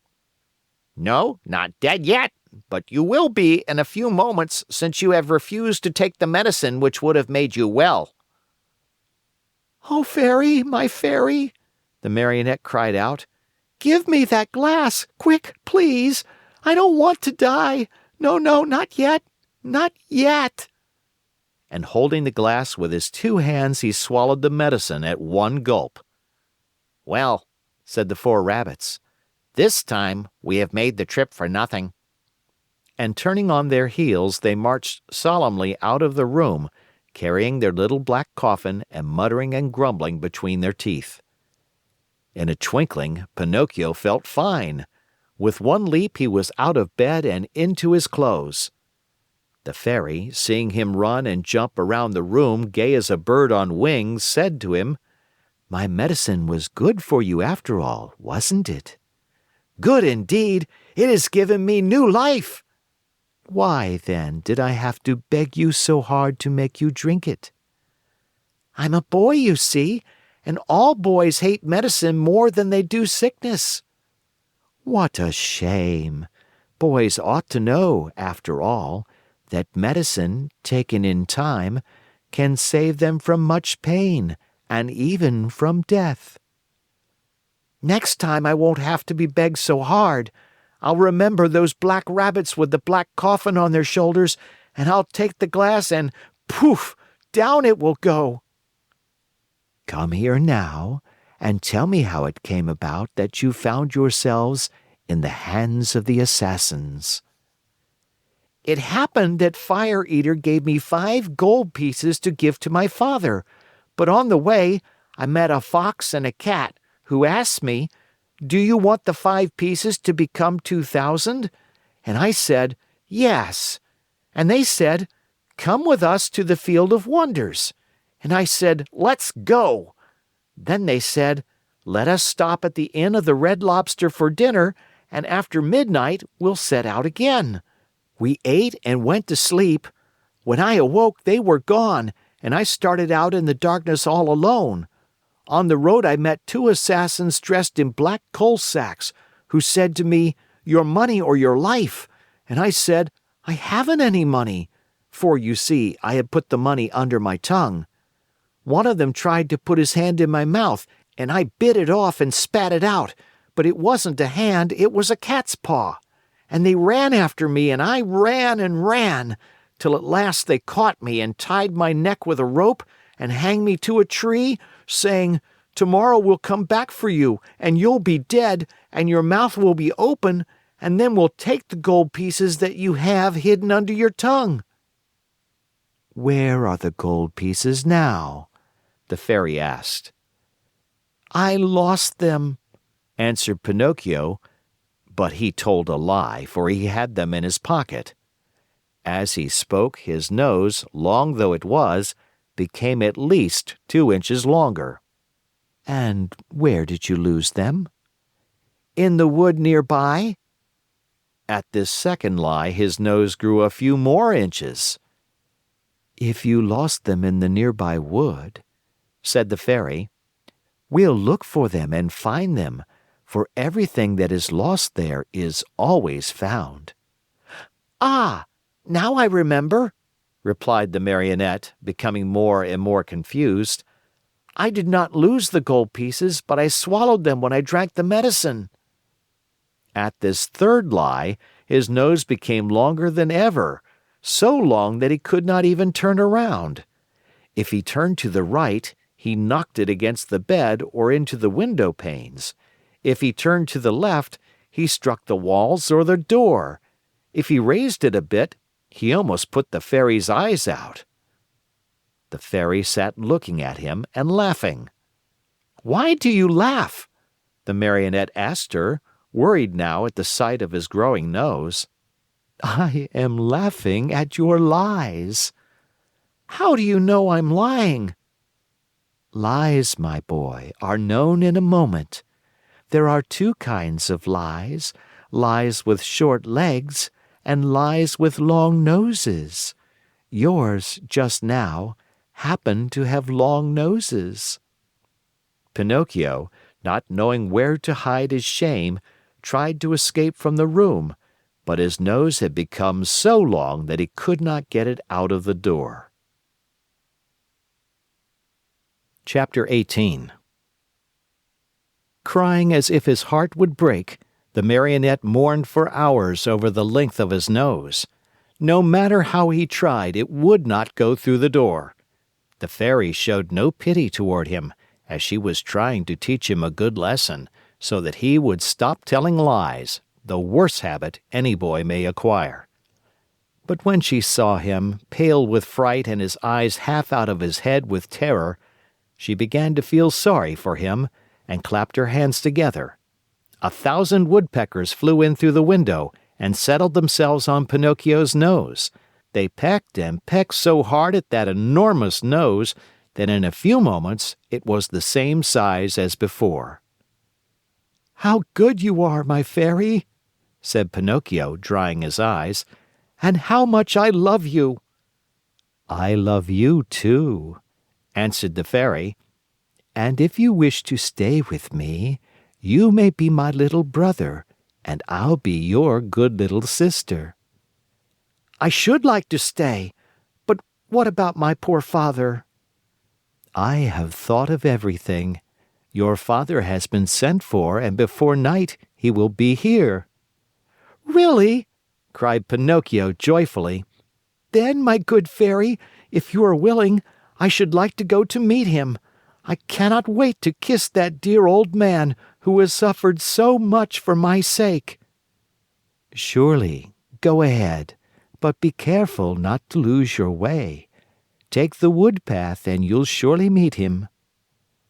Pinocchio set out, and as soon as he found himself in the wood, he ran like a hare. When he reached the giant oak tree, he stopped, for he thought he heard a rustle in the brush. He was right. There stood the Fox and the Cat, the two traveling companions with whom he had eaten at the Inn of the Red Lobster. "Here comes our dear Pinocchio!" cried the Fox, hugging and kissing him. "How did you happen here?" "How did you happen here?" repeated the Cat. "It is a long story," said the Marionette. "Let me tell it to you. The other night, when you left me alone at the inn, I met the assassins on the road." "The assassins? Oh, my poor friend! And what did they want?" "They wanted my gold pieces." "Rascals!" said the Fox.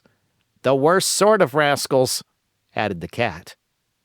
"But I began to run," continued the Marionette, "and they after me, until they overtook me and hanged me to the limb of that oak." Pinocchio pointed to the giant oak nearby.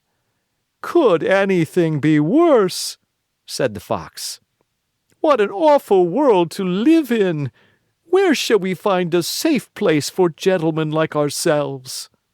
As the Fox talked thus, Pinocchio noticed that the Cat carried his right paw in a sling. "What happened to your paw?" he asked. The Cat tried to answer, but he became so terribly twisted in his speech that the Fox had to help him out. "My friend is too modest to answer. I'll answer for him. About an hour ago, we met an old wolf on the road. He was half starved and begged for help. Having nothing to give him, what do you think my friend did out of the kindness of his heart? With his teeth, he bit off the paw of his front foot and threw it at that poor beast, so that he might have something to eat." As he spoke, the Fox wiped off a tear.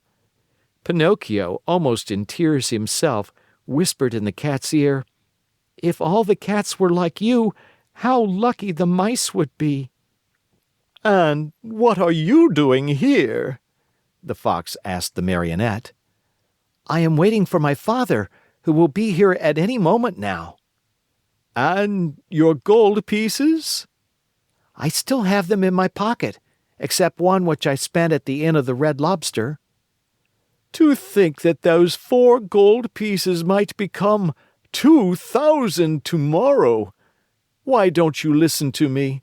Why don't you sow them in the field of wonders?" "Today it is impossible. I'll go with you some other time." "Another day will be too late," said the Fox. "Why?" "Because that field has been bought by a very rich man, and today is the last day that it will be open to the public." "How far is this field of wonders?" "Only 2 miles away. Will you come with us? We'll be there in half an hour. You can sow the money, and after a few minutes, you will gather your 2,000 coins and return home rich. Are you coming?" Pinocchio hesitated a moment before answering, for he remembered the good fairy, old Geppetto, and the advice of the talking cricket. Then he ended by doing what all boys do when they have no heart and little brain. He shrugged his shoulders and said to the Fox and the Cat, "Let us go. I am with you." And they went. They walked and walked for a half a day at least, and at last they came to the town called the City of Simple Simons. As soon as they entered the town, Pinocchio noticed that all the streets were filled with hairless dogs yawning from hunger, with sheared sheep trembling with cold, with combless chickens begging for a grain of wheat, with large butterflies unable to use their wings because they had sold all their lovely colors, with tailless peacocks ashamed to show themselves, and with bedraggled pheasants scuttling away hurriedly, grieving for their bright feathers of gold and silver, lost to them forever. Through this crowd of paupers and beggars, a beautiful coach passed now and again. Within it sat either a fox, a hawk, or a vulture. "Where is the Field of Wonders?" asked Pinocchio, growing tired of waiting. Be patient. It is only a few more steps away." They passed through the city and, just outside the walls, they stepped into a lonely field, which looked more or less like any other field. "Here we are," said the Fox to the Marionette. "Dig a hole here and put the gold pieces into it." The Marionette obeyed. He dug the hole, put the 4 gold pieces into it, and covered them up very carefully. "Now," said the Fox, "go to that nearby brook, bring back a pail full of water, and sprinkle it over the spot." Pinocchio followed the directions closely, but, as he had no pail, he pulled off his shoe, filled it with water, and sprinkled the earth which covered the gold. Then he asked, "Anything else?" "Nothing else," answered the Fox. "Now we can go. Return here within 20 minutes and you will find the vine grown and the branches filled with gold pieces." Pinocchio, beside himself with joy, thanked the Fox and the Cat many times and promised them each a beautiful gift. "We don't want any of your gifts," answered the 2 rogues. "It is enough for us that we have helped you to become rich with little or no trouble.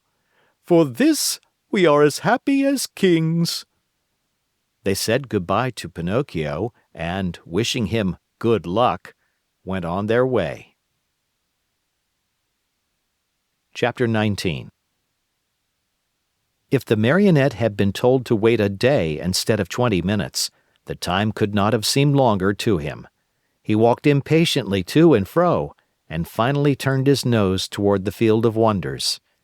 And as he walked with hurried steps, his heart beat with an excited tick-tack, tick-tack, just as if it were a wall clock, and his busy brain kept thinking, "What if, instead of 1,000, I should find 2,000? Or if, instead of 2,000, I should find 5,000 or 100,000? I'll build myself a beautiful palace with 1,000 stables filled with 1,000 wooden horses to play with, a cellar overflowing with lemonade and ice cream soda, and a library of candies and fruits, cakes and cookies." Thus amusing himself with fancies, he came to the field. There he stopped to see if, by any chance, a vine filled with gold coins was in sight, but he saw nothing. He took a few steps forward and still nothing. He stepped into the field. He went up to the place where he had dug the hole and buried the gold pieces. Again nothing. Pinocchio became very thoughtful, and forgetting his good manners altogether, he pulled a hand out of his pocket and gave his head a thorough scratching. As he did so, he heard a hearty burst of laughter close to his head. He turned sharply, and there, just above him on the branch of a tree, sat a large parrot, busily preening his feathers. "What are you laughing at?" Pinocchio asked peevishly. "I am laughing because, in preening my feathers, I tickled myself under the wings." The Marionette did not answer. He walked to the brook, filled his shoe with water, and once more sprinkled the ground which covered the gold pieces.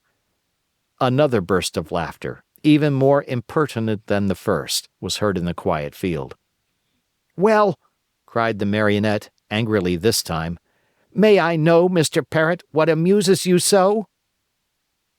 "I am laughing at those simpletons who believe everything they hear, and who allow themselves to be caught so easily in the traps set for them." "Do you, perhaps, mean me?" "I certainly do mean you, poor Pinocchio. You who are such a little silly as to believe that gold can be sown in a field just like beans or squash. I too believed that once, and today I am very sorry for it. Today, but too late, I have reached the conclusion that, in order to come by money honestly, one must work and know how to earn it with hand or brain." "I don't know what you are talking about," said the Marionette, who was beginning to tremble with fear. "Too bad. I'll explain myself better. said the parrot. "While you were away in the city, the fox and the cat returned here in a great hurry.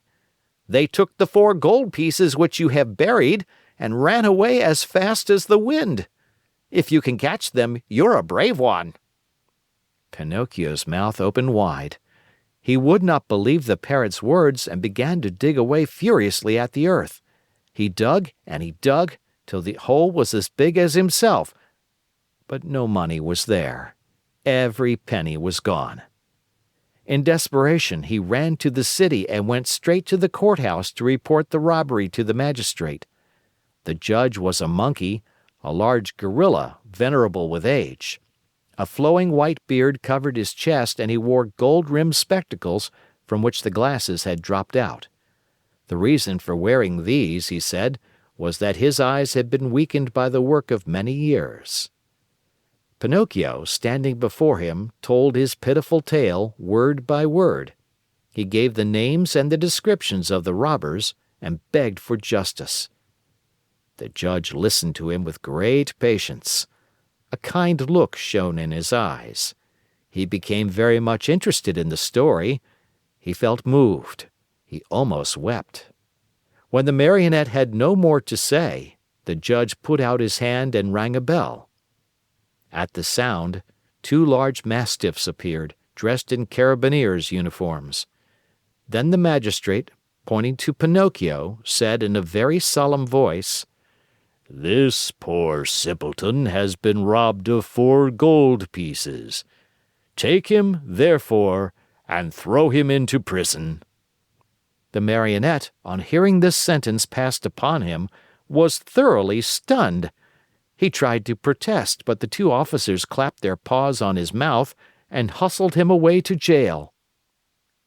There he had to remain for 4 long, weary months.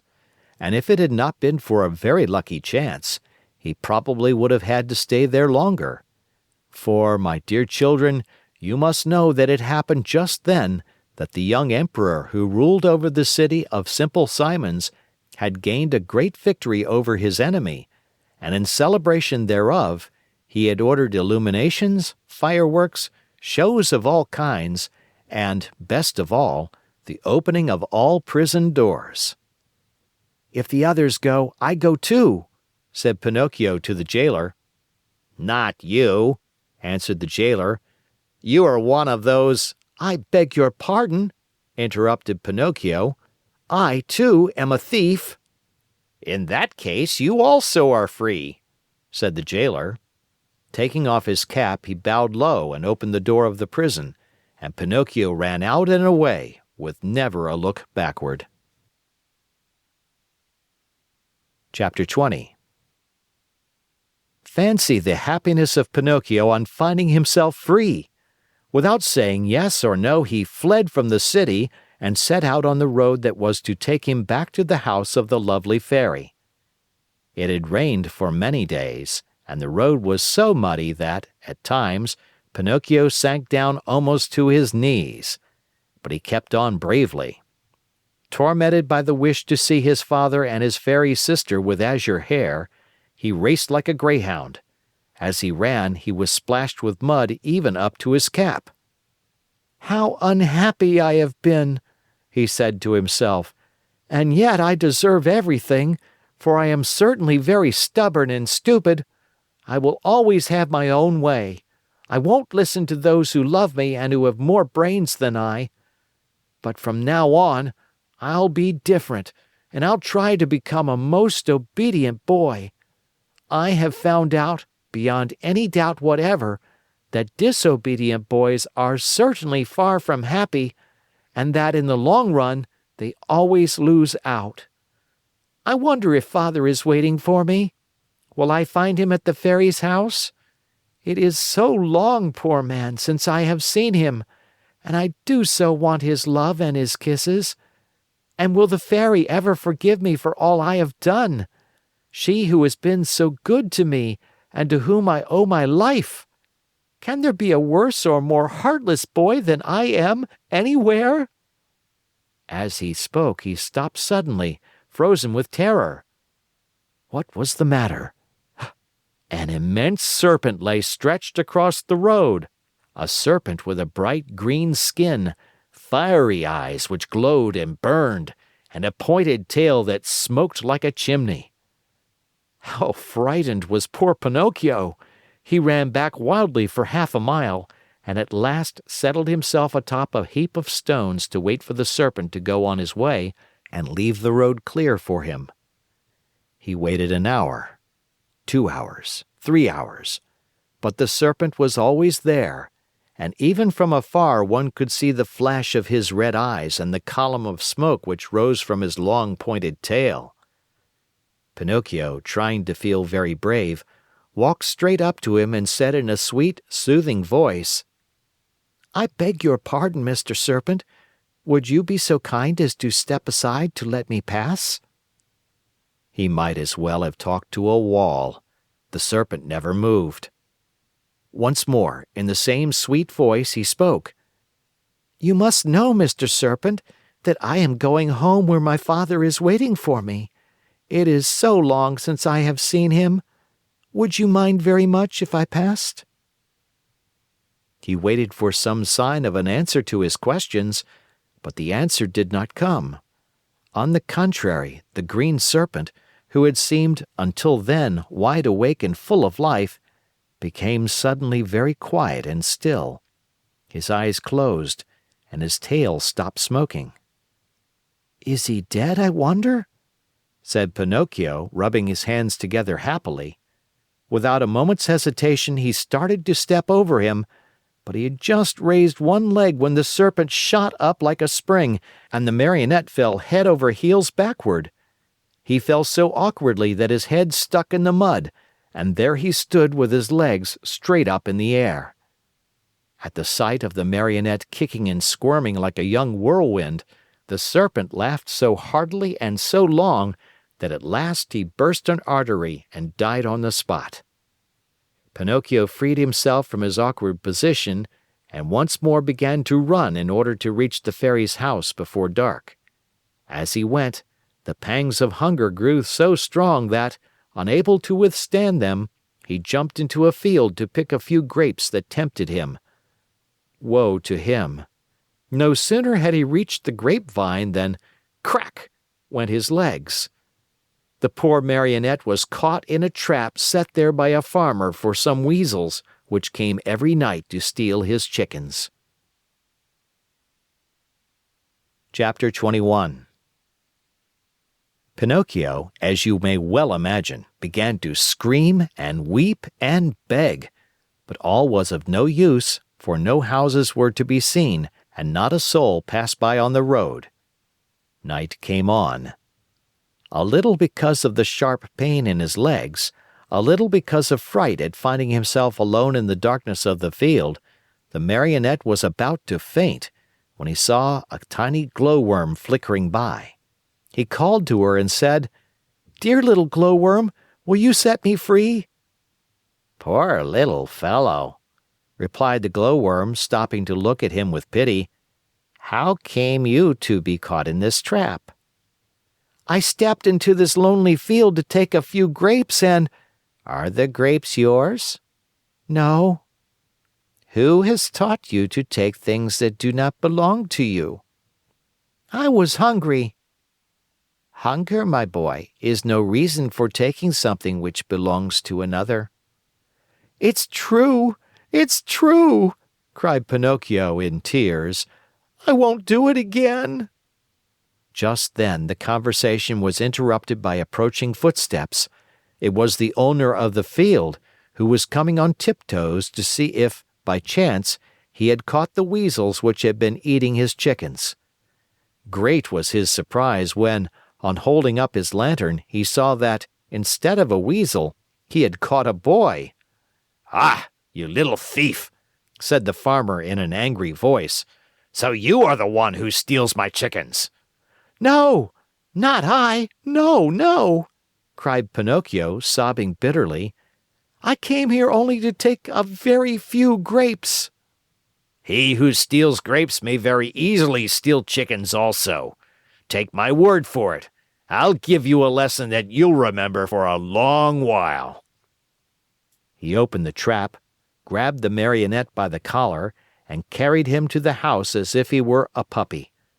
When he reached the yard in front of the house, he flung him to the ground, put a foot on his neck, and said to him roughly, "It is late now, and it's time for bed. Tomorrow we'll settle matters. In the meantime, since my watchdog died today, you may take his place and guard my henhouse." No sooner said than done. He slipped a dog collar around Pinocchio's neck and tightened it so that it would not come off. A long iron chain was tied to the collar. The other end of the chain was nailed to the wall. "If tonight it should happen to rain," said the farmer, "you can sleep in that little doghouse nearby, where you will find plenty of straw for a soft bed. It has been Melampo's bed for 3 years, and it will be good enough for you. And if by any chance any thieves should come, be sure to bark." After this last warning, the farmer went into the house and closed the door and barred it. Poor Pinocchio huddled close to the doghouse more dead than alive from cold, hunger, and fright. Now and again he pulled and tugged at the collar which nearly choked him, and cried out in a weak voice, "I deserve it. Yes, I deserve it. I have been nothing but a truant and a vagabond. I have never obeyed anyone, and I have always done as I pleased. If I were only like so many others and had studied and worked and stayed with my poor old father, I should not find myself here now, in this field and in the darkness, taking the place of a farmer's watchdog. Oh, if I could start all over again! But what is done can't be undone, and I must be patient." After this little sermon to himself, which came from the very depths of his heart, Pinocchio went into the doghouse and fell asleep. Chapter 22. Even though a boy may be very unhappy, he very seldom loses sleep over his worries. The Marionette, being no exception to this rule, slept on peacefully for a few hours till well along toward midnight, when he was awakened by strange whisperings and stealthy sounds coming from the yard. He stuck his nose out of the doghouse and saw 4 slender hairy animals. They were weasels, small animals very fond of both eggs and chickens. One of them left her companions, and going to the door of the doghouse, said in a sweet voice, "Good evening, Melampo." "My name is not Melampo," answered Pinocchio. "Who are you then?" "I am Pinocchio." "What are you doing here?" "I'm the watchdog." "But where is Melampo? Where is the old dog who used to live in this house?" "He died this morning." "Died? Poor beast. He was so good. Still, judging by your face, I think you too are a good-natured dog." "I beg your pardon. I am not a dog." "What are you then?" "I am a Marionette." "Are you taking the place of the watchdog?" "I'm sorry to say that I am. I'm being punished." "Well, I shall make the same terms with you that we had with the dead Melampo. I am sure you will be glad to hear them." "And what are the terms?" "This is our plan. We'll come once in a while, as in the past, to pay a visit to this henhouse, and we'll take away 8 chickens. Of these, 7 are for us and 1 for you, provided, of course, that you will make believe you are sleeping and will not bark for the farmer." "Did Melampo really do that?" asked Pinocchio. "Indeed he did, and because of that we were the best of friends.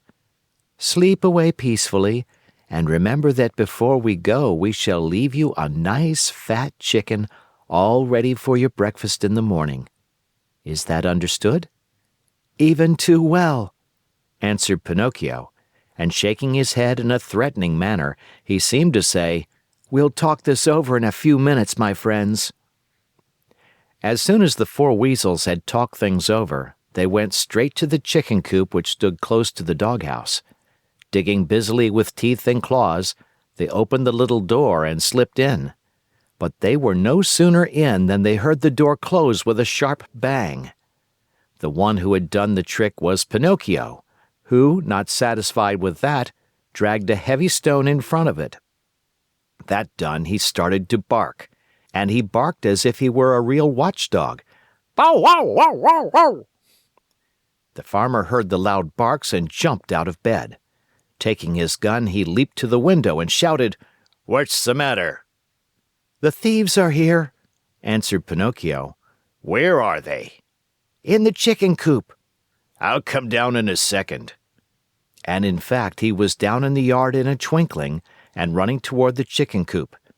He opened the door, pulled out the weasels one by one, and after tying them in a bag, said to them in a happy voice, "You're in my hands at last. I could punish you now, but I'll wait. In the morning you may come with me to the inn, and there you'll make a fine dinner for some hungry mortal. It is really too great an honor for you, one you do not deserve. But as you see, I'm really a very kind and generous man, and I'm going to do this for you." Then he went up to Pinocchio and began to pet and caress him. "How did you ever find them out so quickly? And to think that Melampo, my faithful Melampo, never saw them in all these years." The Marionette could have told, then and there, all he knew about the shameful contract between the dog and the weasels.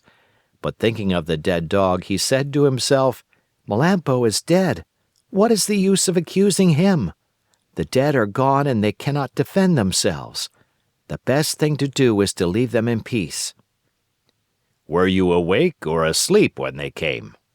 continued the farmer. "I was asleep," answered Pinocchio, "but they awakened me with their whisperings. One of them even came to the door of the doghouse and said to me, 'If you promise not to bark, we will make you a present of one of the chickens for your breakfast.' Did you hear that? They had the audacity to make such a proposition as that to me. For you must know that, though I am a very wicked Marionette full of faults, still I have never been, nor shall ever be, bribed." "Fine boy!" cried the farmer, slapping him on the shoulder in a friendly way. "You ought to be proud of yourself. And to show you what I think of you, you are free from this instant." And he slipped the dog collar from his neck. Chapter 23. As soon as Pinocchio no longer felt the shameful weight of the dog collar around his neck, he started to run across the fields and meadows and never stopped till he came to the main road that was to take him to the fairy's house. When he reached it, he looked into the valley far below him, and there he saw the wood where unluckily he had met the fox and the cat, and the tall oak tree where he had been hanged. But though he searched far and near, he could not see the house where the fairy with the azure hair lived. He became terribly frightened, and, running as fast as he could, he finally came to the spot where it had once stood. The little house was no longer there.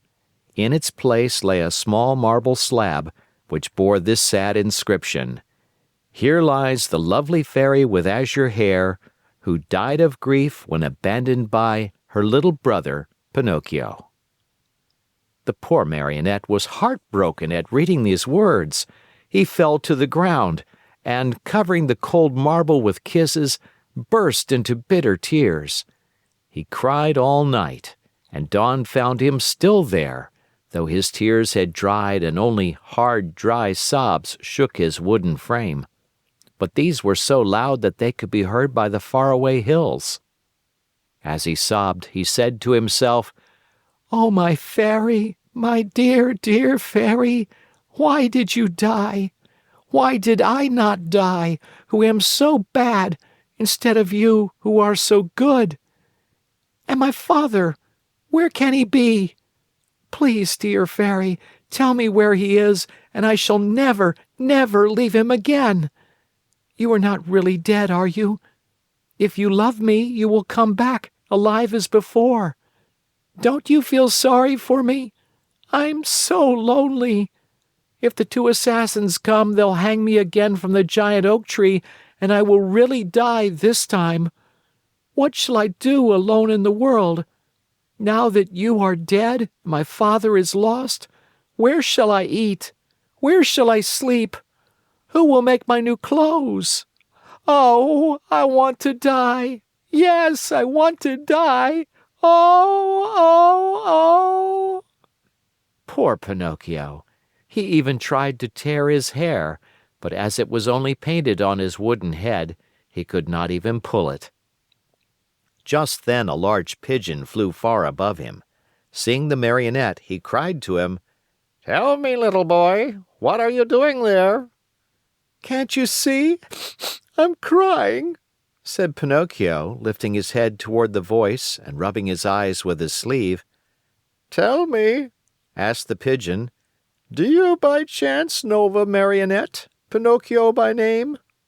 "Pinocchio? Did you say Pinocchio?" replied the Marionette, jumping to his feet. "Why, I am Pinocchio." At this answer, the pigeon flew swiftly down to the earth. He was much larger than a turkey. "Then you know Geppetto also?" "Do I know him? He's my father, my poor dear father. Has he perhaps spoken to you of me? Will you take me to him? Is he still alive? Answer me, please. Is he still alive?" "I left him 3 days ago on the shore of a large sea." "What was he doing?" "He was building a little boat with which to cross the ocean. For the last 4 months, that poor man has been wandering around Europe looking for you. Not having found you yet, he has made up his mind to look for you in the New World, far across the ocean." "How far is it from here to the shore?" asked Pinocchio anxiously. "More than 50 miles." 50 miles! Oh, dear pigeon, how I wish I had your wings. "If you want to come, I'll take you with me." "How?" "Astride my back. Are you very heavy?" "Heavy? Not at all. I'm only a feather." "Very well." Saying nothing more, Pinocchio jumped on the pigeon's back, and, as he settled himself, he cried out gaily, gallop on, my pretty steed. I'm in a great hurry." The pigeon flew away, and in a few minutes he had reached the clouds. The Marionette looked to see what was below them. His head swam, and he was so frightened that he clutched wildly at the pigeon's neck to keep himself from falling. They flew all day. Toward evening, the pigeon said, "I'm very thirsty." "And I'm very hungry," said Pinocchio. "Let us stop a few minutes at that pigeon coop down there. Then we can go on and be at the seashore in the morning." They went into the empty coop, and there they found nothing but a bowl of water and a small basket filled with chickpeas. The Marionette had always hated chickpeas. According to him, they had always made him sick, but that night he ate them with a relish. As he finished them, he turned to the pigeon and said, "I never should have thought that chickpeas could be so good." "You must remember, my boy," answered the pigeon, "that hunger is the best sauce." After resting a few minutes longer, they set out again. The next morning, they were at the seashore. Pinocchio jumped off the pigeon's back, and the pigeon, not wanting any thanks for a kind deed, flew away swiftly and disappeared. The shore was full of people, shrieking and tearing their hair as they looked toward the sea. "What has happened?" asked Pinocchio of a little old woman. "A poor old father lost his only son some time ago, and today he built a tiny boat for himself in order to go in search of him across the ocean. The water is very rough, and we're afraid he will be drowned." "Where is the little boat?"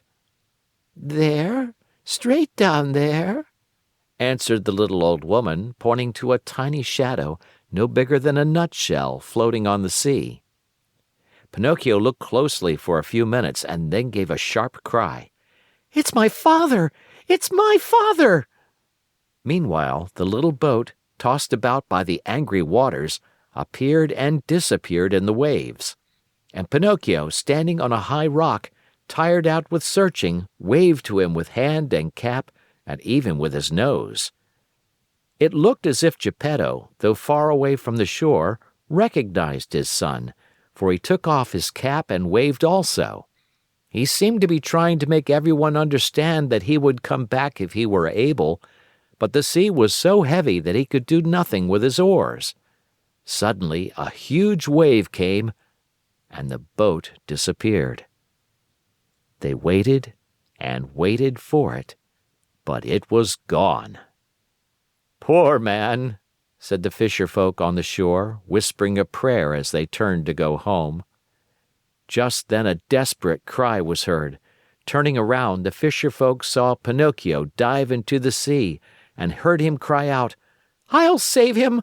I'll save my father!" The Marionette, being made of wood, floated easily along and swam like a fish in the rough water. Now and again he disappeared only to reappear once more. In a twinkling he was far away from land. At last he was completely lost to view. "Poor boy!" cried the fisher folk on the shore, and again they mumbled a few prayers as they returned home. Chapter 24. Pinocchio, spurred on by the hope of finding his father and of being in time to save him, swam all night long. And what a horrible night it was! It poured rain, it hailed, it thundered, and the lightning was so bright that it turned the night into day. At dawn, he saw, not far away from him, a long stretch of sand. It was an island in the middle of the sea. Pinocchio tried his best to get there, but he couldn't. The waves played with him and tossed him about as if he were a twig or a bit of straw. At last, and luckily for him, a tremendous wave tossed him to the very spot where he wanted to be. The blow from the wave was so strong that, as he fell to the ground, his joints cracked and almost broke. But, nothing daunted, he jumped to his feet and cried, "Once more I have escaped with my life!" Little by little the sky cleared. The sun came out in full splendor, and the sea became as calm as a lake. Then the Marionette took off his clothes and laid them on the sand to dry. He looked over the waters to see whether he might catch sight of a boat with a little man in it. He searched and he searched, but he saw nothing except sea and sky, and far away a few sails, so small that they might have been birds. "If only I knew the name of this island," he said to himself. "If I even knew what kind of people I would find here. But whom shall I ask? There is no one here." The idea of finding himself in so lonesome a spot made him so sad that he was about to cry, but just then he saw a big fish swimming nearby, with his head far out of the water. Not knowing what to call him, the Marionette said to him, "Hey there, Mr. Fish! May I have a word with you?" "Even two, if you want," answered the fish, who happened to be a very polite dolphin. "Will you please tell me if, on this island, there are places where one may eat without necessarily being eaten?" "Surely there are," answered the Dolphin. "In fact, you'll find one not far from this spot." "And how shall I get there?" "Take that path on your left and follow your nose. You can't go wrong." "Tell me another thing. You who travel day and night through the sea, did you not perhaps meet a little boat with my father in it?" "And who is your father?" "He is the best father in the world, even as I am the worst son that can be found." "In the storm of last night," answered the Dolphin, "the little boat must have been swamped." "And my father?" "By this time he must have been swallowed by the terrible shark, which for the last few days has been bringing terror to these waters." "Is this shark very big?" asked Pinocchio, who was beginning to tremble with fright. "Is he big?" replied the Dolphin. "Just to give you an idea of his size, let me tell you that he is larger than a 5-story building, and that he has a mouth so big and so deep that a whole train and engine could easily get into it." "Mother mine!" cried the Marionette, scared to death, and dressing himself as fast as he could, he turned to the Dolphin and said, "Farewell, Mr. Fish. Pardon the bother, and many thanks for your kindness." This said, he took the path at so swift a gait that he seemed to fly, and at every small sound he heard, he turned in fear to see whether the terrible shark, 5 stories high and with a train in his mouth, was following him. After walking a half hour, he came to a small country called the Land of the Busy Bees. The streets were filled with people running to and fro about their tasks. Everyone worked, everyone had something to do. Even if one were to search with a lantern, not one idle man or one tramp could have been found. "I understand," said Pinocchio at once, wearily. "This is no place for me. I was not born for work." But in the meantime he began to feel hungry, for it was 24 hours since he had eaten. What was to be done?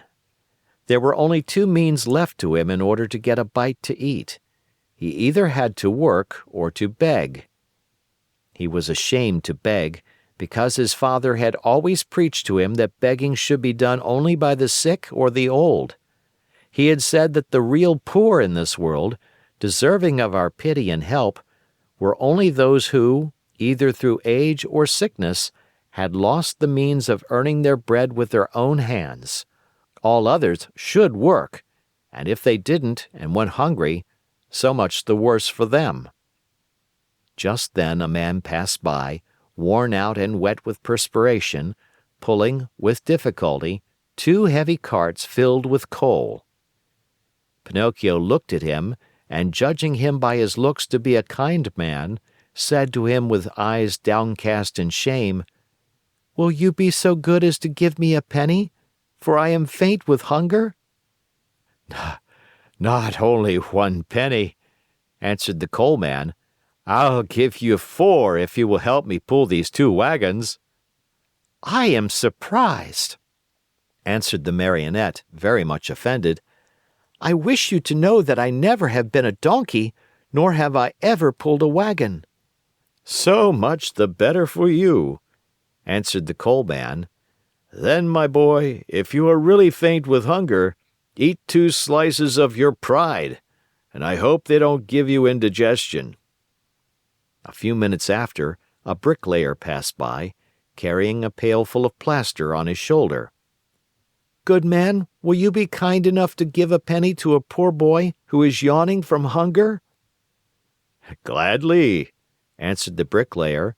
"Come with me and carry some plaster, and instead of 1 penny, I'll give you 5. "But the plaster is heavy," answered Pinocchio, "and the work too hard for me."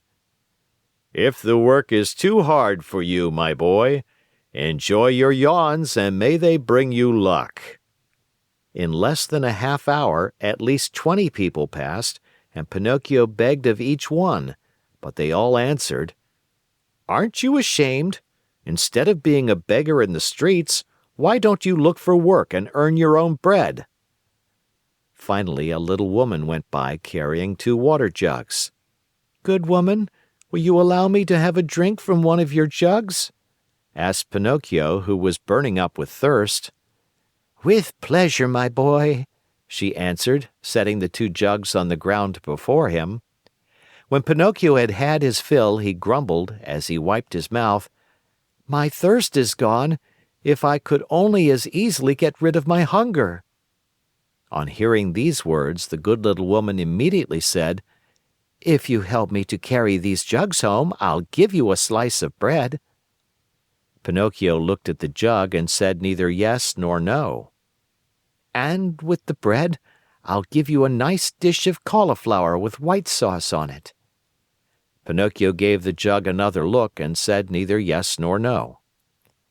and after the cauliflower, some cake and jam." At this last bribery, Pinocchio could no longer resist and said firmly, "Very well, I'll take the jug home for you." The jug was very heavy, and the Marionette, not being strong enough to carry it with his hands, had to put it on his head. When they arrived home, the little woman made Pinocchio sit down at a small table and placed before him the bread, the cauliflower, and the cake. Pinocchio did not eat, he devoured. His stomach seemed a bottomless pit. His hunger finally appeased, he raised his head to thank his kind benefactress. But he had not looked at her long when he gave a cry of surprise and sat there with his eyes wide open, his fork in the air, and his mouth filled with bread and cauliflower. "Why all this surprise?" asked the good woman, laughing.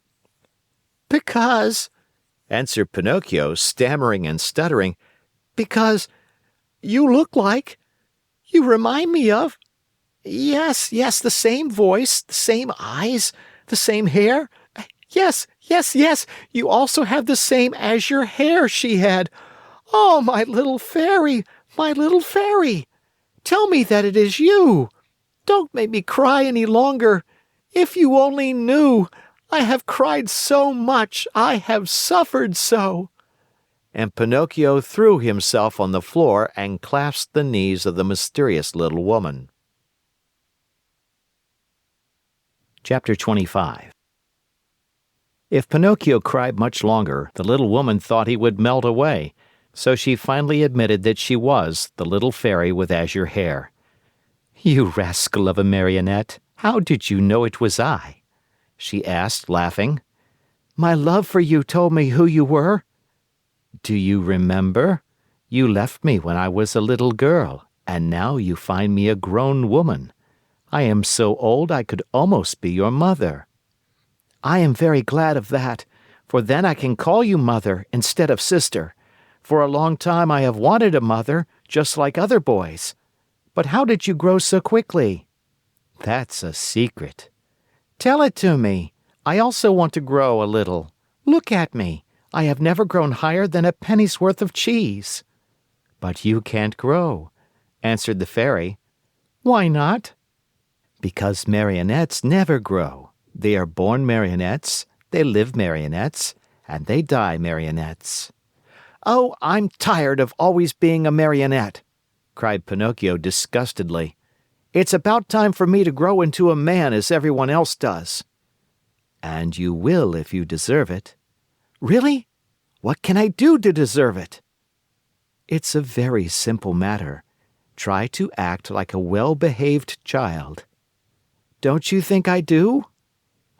"Far from it. Good boys are obedient, and you, on the contrary—" "And I never obey." "Good boys love study and work, but you—" "And I, on the contrary, am a lazy fellow and a tramp all year round." "Good boys always tell the truth." "And I always tell lies." "Good boys go gladly to school." "And I get sick if I go to school. From now on, I'll be different." "Do you promise?" "I promise. I want to become a good boy and be a comfort to my father. Where is my poor father now?" "I do not know." "Will I ever be lucky enough to find him and embrace him once more?" "I think so. Indeed, I am sure of it." At this answer, Pinocchio's happiness was very great. He grasped the fairy's hands and kissed them so hard that it looked as if he had lost his head. Then, lifting his face, he looked at her lovingly and asked, "Tell me, little mother, it isn't true that you are dead, is it?" "It doesn't seem so," answered the fairy, smiling. "If you only knew how I suffered and how I wept when I read, 'Here lies—'" "I know it, and for that I have forgiven you. The depth of your sorrow made me see that you have a kind heart. There is always hope for boys with hearts such as yours, though they may often be mischievous. This is the reason why I have come so far to look for you. From now on, I'll be your own little mother." "Oh, how lovely!" cried Pinocchio, jumping with joy. "You will obey me always and do as I wish?" "Gladly, very gladly, more than gladly." "Beginning tomorrow," said the fairy, "you'll go to school every day." Pinocchio's face fell a little. "Then you will choose the trade you like best." Pinocchio became more serious. "What are you mumbling to yourself?" asked the fairy. "I was just saying," whined the Marionette in a whisper, "that it seems too late for me to go to school now." "No, indeed. Remember, it is never too late to learn." "But I don't want either trade or profession." "Why?" "Because work wearies me." "My dear boy," said the fairy, "people who speak as you do usually end their days either in a prison or in a hospital. A man, remember, whether rich or poor, should do something in this world. No one can find happiness without work. Woe betide the lazy fellow. Laziness is a serious illness, and one must cure it immediately. Yes, even from early childhood. If not, it will kill you in the end." These words touched Pinocchio's heart. He lifted his eyes to his fairy and said seriously, "I'll work. I'll study. I'll do all you tell me.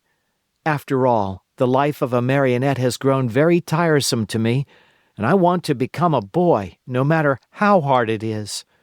You promise that, do you not?" "Yes, I promise. And now it is up to you." Chapter 26. In the morning, bright and early, Pinocchio started for school. Imagine what the boys said when they saw a Marionette enter the classroom. They laughed until they cried. Everyone played tricks on him. One pulled his hat off, another tugged at his coat, a third tried to paint a mustache under his nose. One even attempted to tie strings to his feet and his hands to make him dance. For a while, Pinocchio was very calm and quiet. Finally, however, he lost all patience and turning to his tormentors, he said to them threateningly, "Careful, boys. I haven't come here to be made fun of. I'll respect you, and I want you to respect me." "Hurrah for Dr. Know-All. You have spoken like a printed book," howled the boys, bursting with laughter. One of them, more impudent than the rest, put out his hand to pull the Marionette's nose. But he was not quick enough, for Pinocchio stretched his leg under the table and kicked him hard on the shin. "Oh, what hard feet!" cried the boy, rubbing the spot where the Marionette had kicked him. "And what elbows! They're even harder than the feet!" shouted another one who, because of some other trick, had received a blow in the stomach. With that kick and that blow, Pinocchio gained everybody's favor. Everyone admired him, danced attendance upon him, petted and caressed him. As the days passed into weeks, even the teacher praised him, for he saw him attentive, hard-working, and wide awake, always the first to come in the morning and the last to leave when school was over. Pinocchio's only fault was that he had too many friends. Among these were many well-known rascals who cared not a jot for study or for success. The teacher warned him each day, and even the good fairy repeated to him many times, "Take care, Pinocchio. Those bad companions will sooner or later make you lose your love for study. Some day they will lead you astray." "There's no such danger," answered the Marionette, shrugging his shoulders and pointing to his forehead, as if to say, "I'm too wise." So it happened that one day, as he was walking to school, he met some boys who ran up to him and said, "Have you heard the news?" "No." "A shark as big as a mountain has been seen near the shore." "Really? I wonder if it could be the same one I heard of when my father was drowned." "We are going to see it. Are you coming?" "No, not I. I must go to school." "What do you care about school? You can go there tomorrow. With a lesson more or less, we are always the same donkeys." "And what will the teacher say?" "Let him talk. He is paid to grumble all day long." "And my mother?" "Mothers don't know anything," answered those scamps. "Do you know what I'll do?"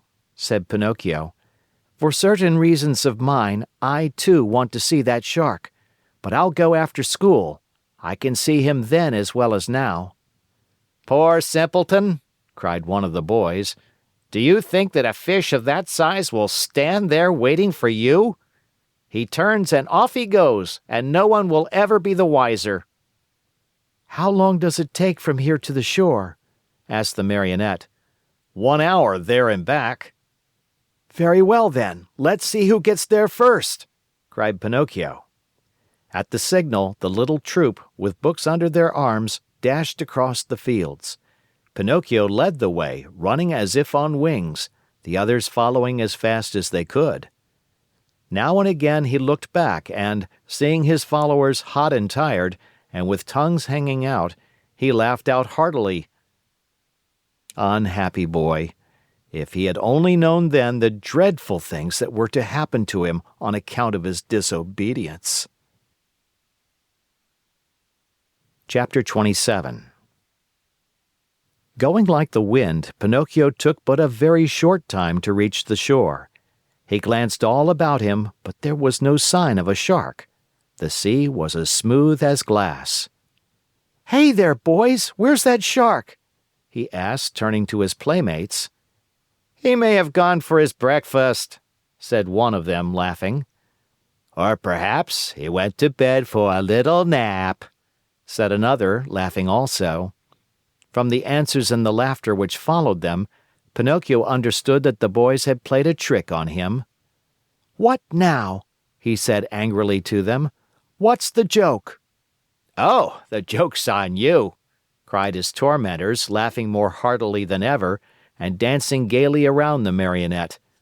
"And that is?" "That we have made you stay out of school to come with us. Aren't you ashamed of being such a goody-goody and studying so hard? You never have a bit of enjoyment." "And what is it to you if I do study?" "What does the teacher think of us, you mean?" "Why?" "Don't you see? If you study and we don't, we pay for it. After all, it's only fair to look out for ourselves." "What do you want me to do?" "Hate school and books and teachers as we all do. They are your worst enemies, you know, and they like to make you as unhappy as they can." "And if I go on studying, what will you do to me?" "You'll pay for it." "Really, you amuse me," answered the Marionette, nodding his head. "Hey, Pinocchio!" cried the tallest of them all. "That will do. We are tired of hearing you bragging about yourself, you little turkey cock. You may not be afraid of us, but remember we are not afraid of you either. You are alone, you know, and we are 7. "Like the 7 sins," said Pinocchio, still laughing. "Did you hear that? He has insulted us all. He has called us sins. Pinocchio, apologize for that or look out." "Cuckoo," said the Marionette, mocking them with his thumb to his nose. "You'll be sorry." "Cuckoo." "We'll whip you soundly." "Cuckoo." "You'll go home with a broken nose." "Cuckoo." "Very well, then. Take that and keep it for your supper," cried out the boldest of his tormentors. And with the words he gave Pinocchio a terrible blow on the head. Pinocchio answered with another blow, and that was the signal for the beginning of the fray. In a few moments the fight raged hot and heavy on both sides. Pinocchio, although alone, defended himself bravely. With those 2 wooden feet of his, he worked so fast that his opponents kept at a respectful distance. Wherever they landed, they left their painful mark, and the boys could only run away and howl. Enraged at not being able to fight the Marionette at close quarters, they started to throw all kinds of books at him. Readers, geographies, histories, grammars flew in all directions. but Pinocchio was keen of eye and swift of movement, and the books only passed over his head, landed in the sea, and disappeared. The fish, thinking they might be good to eat, came to the top of the water in great numbers. Some took a nibble, some took a bite, but no sooner had they tasted a page or two than they spat them out with a wry face, as if to say, "What a horrid taste! Our own food is so much better." Meanwhile, the battle waxed more and more furious. At the noise, a large crab crawled slowly out of the water, and with a voice that sounded like a trombone suffering from a cold, he cried out, "Stop fighting, you rascals! These battles between boys rarely end well. Trouble is sure to come to you." Poor Crab! He might as well have spoken to the wind. Instead of listening to his good advice, Pinocchio turned to him and said as roughly as he knew how, "Keep quiet, ugly Gab. It would be better for you to chew a few cough drops to get rid of that cold you have. Go to bed and sleep.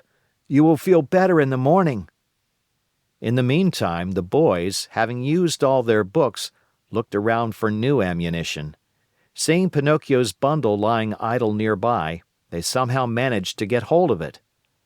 One of the books was a very large volume, an arithmetic text, heavily bound in leather. It was Pinocchio's pride. Among all his books, he liked that one the best. Thinking it would make a fine missile, one of the boys took hold of it and threw it with all his strength at Pinocchio's head. But instead of hitting the Marionette, the book struck one of the other boys, who, as pale as a ghost, cried out faintly, "Oh, Mother, help! I'm dying!" and fell senseless to the ground. At the sight of that pale little corpse, the boys were so frightened that they turned tail and ran. In a few moments, all had disappeared. All except Pinocchio. Although scared to death by the horror of what had been done, he ran to the sea and soaked his handkerchief in the cool water, and with it bathed the head of his poor little schoolmate. Sobbing bitterly, he called to him, saying, "Eugene! My poor Eugene! Open your eyes and look at me! Why don't you answer?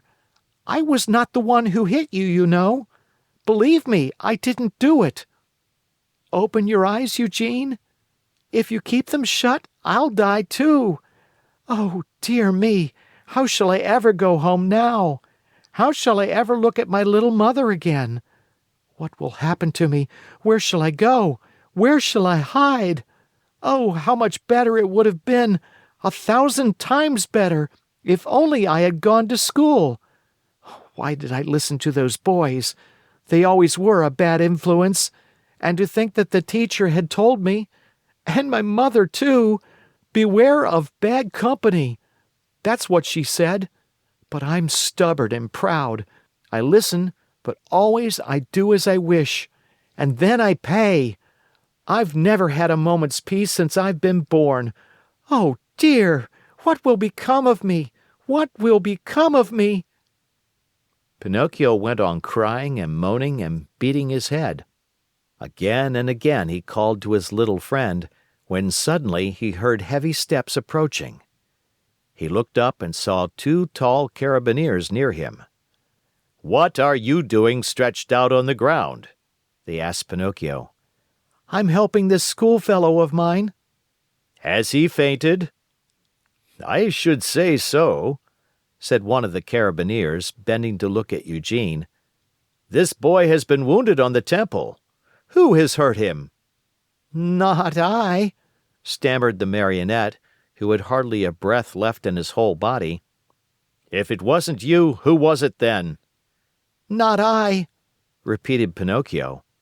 "And with what was he wounded?"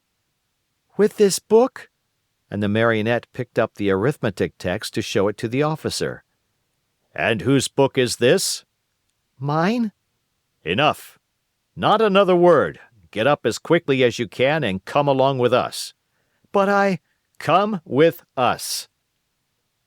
Before starting out, the officers called out to several fishermen passing by in a boat and said to them, "Take care of this little fellow who has been hurt. Take him home and bind his wounds. Tomorrow we'll come after him. They then took hold of Pinocchio and, putting him between them, said to him in a rough voice, "March, and go quickly, or it will be the worse for you." They did not have to repeat their words. The Marionette walked swiftly along the road to the village. But the poor fellow hardly knew what he was about. He thought he had a nightmare. He felt ill. His eyes saw everything double. His legs trembled. His tongue was dry. And, try as he might, he could not utter a single word. Yet in spite of this numbness of feeling, he suffered keenly at the thought of passing under the windows of his good little fairy's house. What would she say on seeing him between two carabineers? They had just reached the village when a sudden gust of wind blew off Pinocchio's cap and made it go sailing far down the street. "Would you allow me," the Marionette asked the carabineers, "to run after my cap?" "Very well, go, but hurry." The Marionette went, picked up his cap, but instead of putting it on his head, he stuck it between his teeth and then raced toward the sea. He went like a bullet out of a gun. The carabineers, judging that it would be very difficult to catch him, sent a large mastiff after him, one that had won first prize in all the dog races. Pinocchio ran fast, and the dog ran faster. At so much noise, the people hung out of the windows or gathered in the street, anxious to see the end of the contest. But they were disappointed, for the dog and Pinocchio raised so much dust on the road that, after a few moments, it was impossible to see them. Chapter 28. During that wild chase, Pinocchio lived through a terrible moment when he almost gave himself up as lost. This was when Alidoro, that was the mastiff's name, in a frenzy of running, came so near that he was on the very point of reaching him. The Marionette heard, close behind him, the labored breathing of the beast who was fast on his trail, and now and again even felt his hot breath blow over him. Luckily, by this time he was very near the shore, and the sea was in sight, in fact, only a few short steps away. As soon as he set foot on the beach, Pinocchio gave a leap and fell into the water. Alidoro tried to stop, but as he was running very fast, he couldn't, and he too landed far out in the sea. Strange though it may seem, the dog could not swim. He beat the water with his paws to hold himself up, but the harder he tried, the deeper he sank. As he stuck his head out once more, the poor fellow's eyes were bulging, and he barked out wildly, "I drown! I drown!" "Drown!" answered Pinocchio from afar, happy at his escape. "Help, Pinocchio! Dear little Pinocchio! Save me from death!" At those cries of suffering, the Marionette, who after all had a very kind heart, was moved to compassion. He turned toward the poor animal and said to him, "But if I help you, will you promise not to bother me again by running after me?" "I promise! I promise! Only hurry, for if you wait another second, I'll be dead and gone!" Pinocchio hesitated still another minute. Then, remembering how his father had often told him that a kind deed is never lost, he swam to Alidoro, and catching hold of his tail, dragged him to the shore. The poor dog was so weak he could not stand. He had swallowed so much salt water that he was swollen like a balloon. However, Pinocchio, not wishing to trust him too much, threw himself once again into the sea. As he swam away, he called out, "Goodbye, Alidoro. Good luck, and remember me to the family." "Goodbye, little Pinocchio," answered the dog. "A thousand thanks for having saved me from death. You did me a good turn, and in this world what is given is always returned. If the chance comes, I shall be there." Pinocchio went on swimming close to shore. At last he thought he had reached a safe place. Glancing up and down the beach, he saw the opening of a cave out of which rose a spiral of smoke. "In that cave," he said to himself, "there must be a fire. So much the better.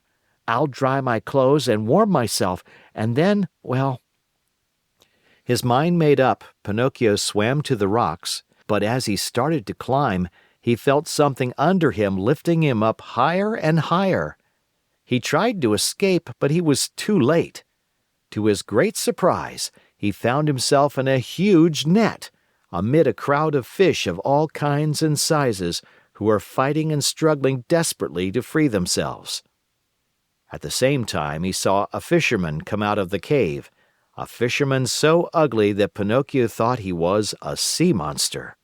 In place of hair, his head was covered by a thick bush of green grass. Green was the skin of his body, green were his eyes, green was the long, long beard that reached down to his feet. He looked like a giant lizard with legs and arms. When the fisherman pulled the net out of the sea, he cried out joyfully, "Blessed Providence! Once more I'll have a fine meal of fish." "Thank heaven I'm not a fish," said Pinocchio to himself, trying with these words to find a little courage. The fisherman took the net and the fish to the cave, a dark, gloomy, smoky place. In the middle of it, a pan full of oil sizzled over a smoky fire, sending out a repelling odor of tallow that took away one's breath. "Now, let us see what kind of fish we have caught today," said the green fisherman. He put a hand as big as a spade into the net and pulled out a handful of mullets. "Fine mullets, these," he said, after looking at them and smelling them with pleasure. After that he threw them into a large empty tub. Many times he repeated this performance. As he pulled each fish out of the net, his mouth watered with the thought of the good dinner coming, and he said, "Fine fish, these bass. Very tasty, these whitefish. Delicious flounders, these. What splendid crabs! And these dear little anchovies with their heads still on." As you can well imagine, the bass, the flounders, the whitefish, and even the little anchovies all went together into the tub to keep the mullets company. The last to come out of the net was Pinocchio.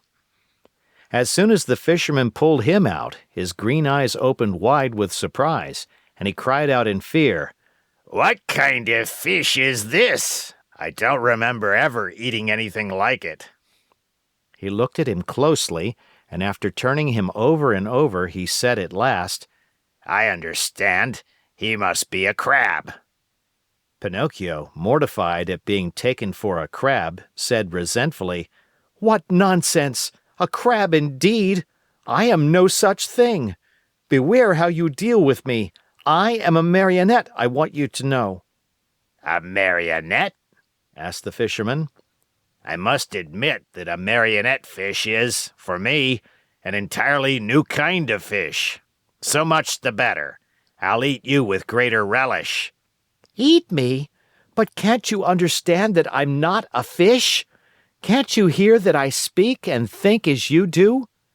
"It's true," answered the fisherman, "but since I see that you are a fish, well able to talk and think as I do, I'll treat you with all due respect."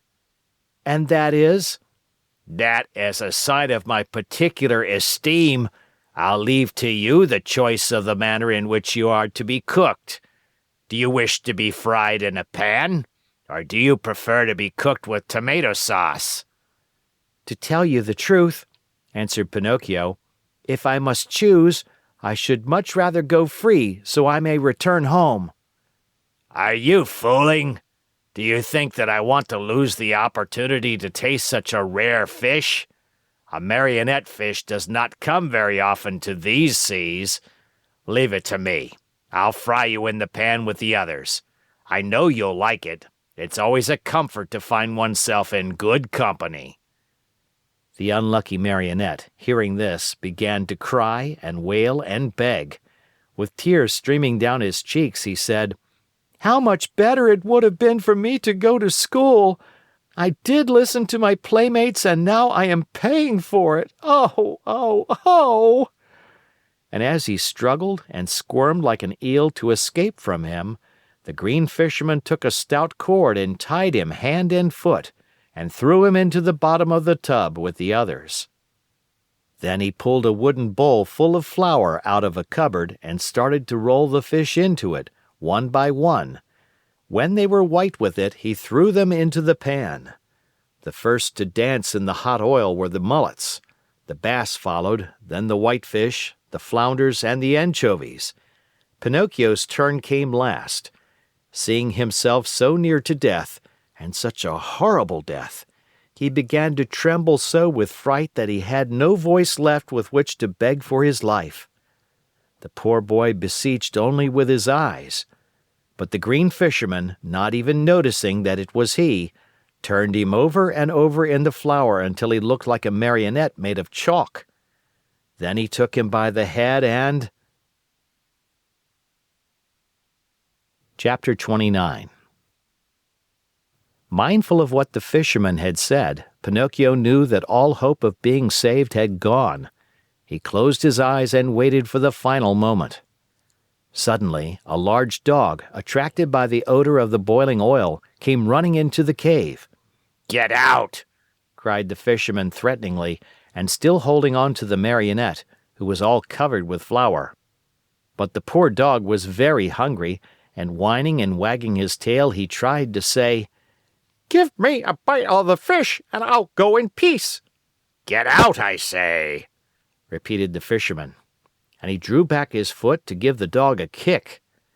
Then the dog, who, being really hungry, would take no refusal, turned in a rage toward the fisherman and bared his terrible fangs. And at that moment a pitiful little voice was heard saying, "Save me, Alidoro! If you don't, I fry!"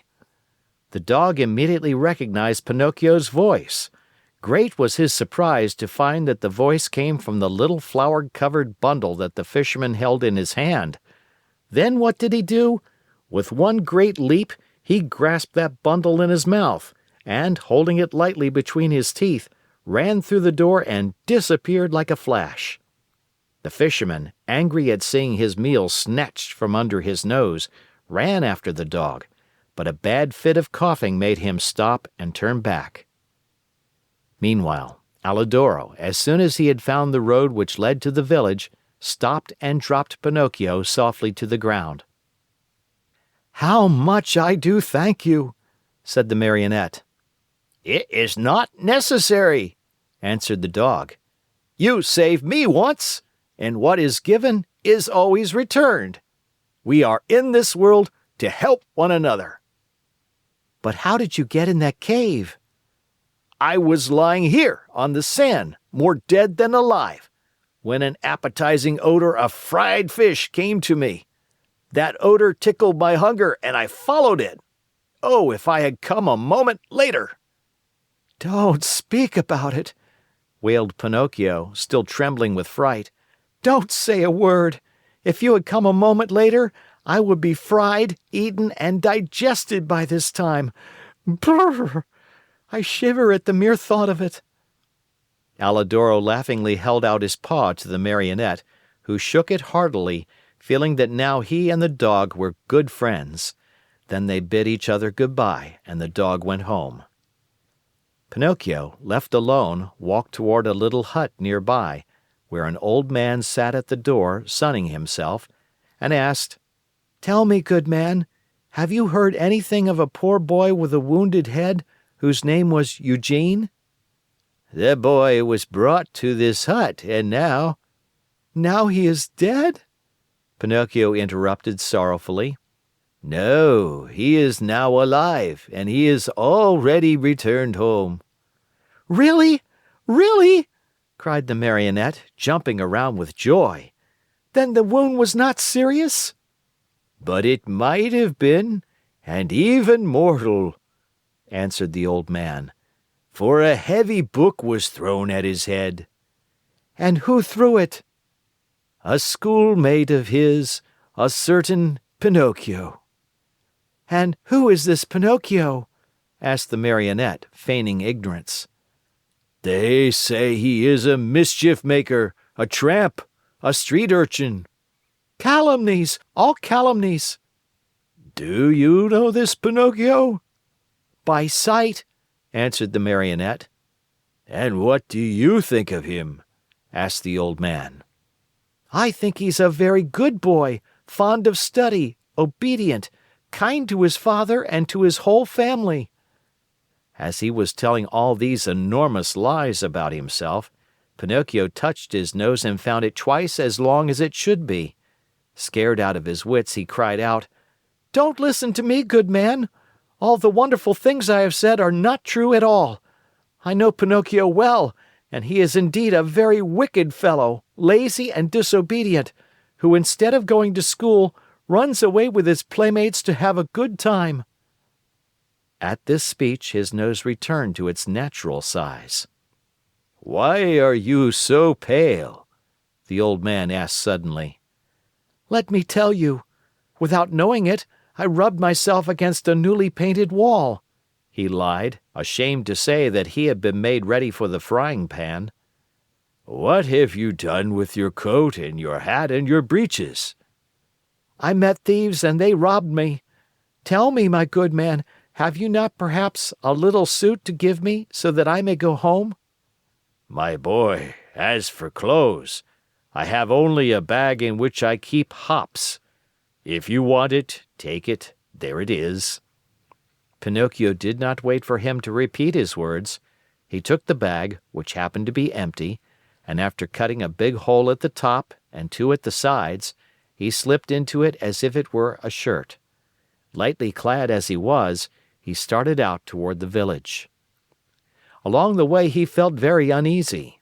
In fact, he was so unhappy that he went along taking 2 steps forward and 1 back, and as he went he said to himself, "How shall I ever face my good little Fairy? What will she say when she sees me? Will she forgive this last trick of mine? I am sure she won't. Oh, no, she won't. And I deserve it as usual, for I am a rascal, fine on promises which I never keep." He came to the village late at night. It was so dark he could see nothing, and it was raining pitchforks. Pinocchio ran straight to the Fairy's house, firmly resolved to knock at the door. When he found himself there, he lost courage and ran back a few steps. A second time he came to the door, and again he ran back. A third time he repeated his performance. The fourth time, before he had time to lose his courage, he grasped the knocker and made a faint sound with it. He waited and waited and waited. Finally, after a full half-hour, a top-floor window, the house had 4 stories, opened, and Pinocchio saw a large snail look out. A tiny light glowed on top of her head. "Who knocks at this late hour?" she called. "Is the Fairy home?" asked the Marionette. "The Fairy is asleep and does not wish to be disturbed. Who are you?" "It is I." "Who's I?" "Pinocchio." "Who is Pinocchio?" "The Marionette, the one who lives in the Fairy's house." "Oh, I understand," said the snail. "Wait for me there. I'll come down to open the door for you." "Hurry, I beg of you, for I am dying of cold." "My boy, I am a snail, and snails are never in a hurry." An hour passed, 2 hours, and the door was still closed. Pinocchio, who was trembling with fear and shivering from the cold rain on his back, knocked a second time, this time louder than before. At that second knock, a window on the 3rd floor opened, and the same snail looked out. "Dear little snail," cried Pinocchio from the street, "I have been waiting 2 hours for you, and 2 hours on a dreadful night like this are as long as 2 years. Hurry, please." "My boy," answered the snail in a calm, peaceful voice, "my dear boy, I am a snail, and snails are never in a hurry." And the window closed. A few minutes later midnight struck, then 1 o'clock, 2 o'clock, and the door still remained closed. Then Pinocchio, losing all patience, grabbed the knocker with both hands, fully determined to awaken the whole house and street with it. As soon as he touched the knocker, however, it became an eel and wiggled away into the darkness. "Really?" cried Pinocchio, blind with rage. "If the knocker is gone, I can still use my feet." He stepped back and gave the door a most solemn kick. He kicked so hard that his foot went straight through the door, and his leg followed almost to the knee. No matter how he pulled and tugged, he could not pull it out. There he stayed as if nailed to the door. Poor Pinocchio! The rest of the night he had to spend with one foot through the door and the other one in the air. As dawn was breaking, the door finally opened.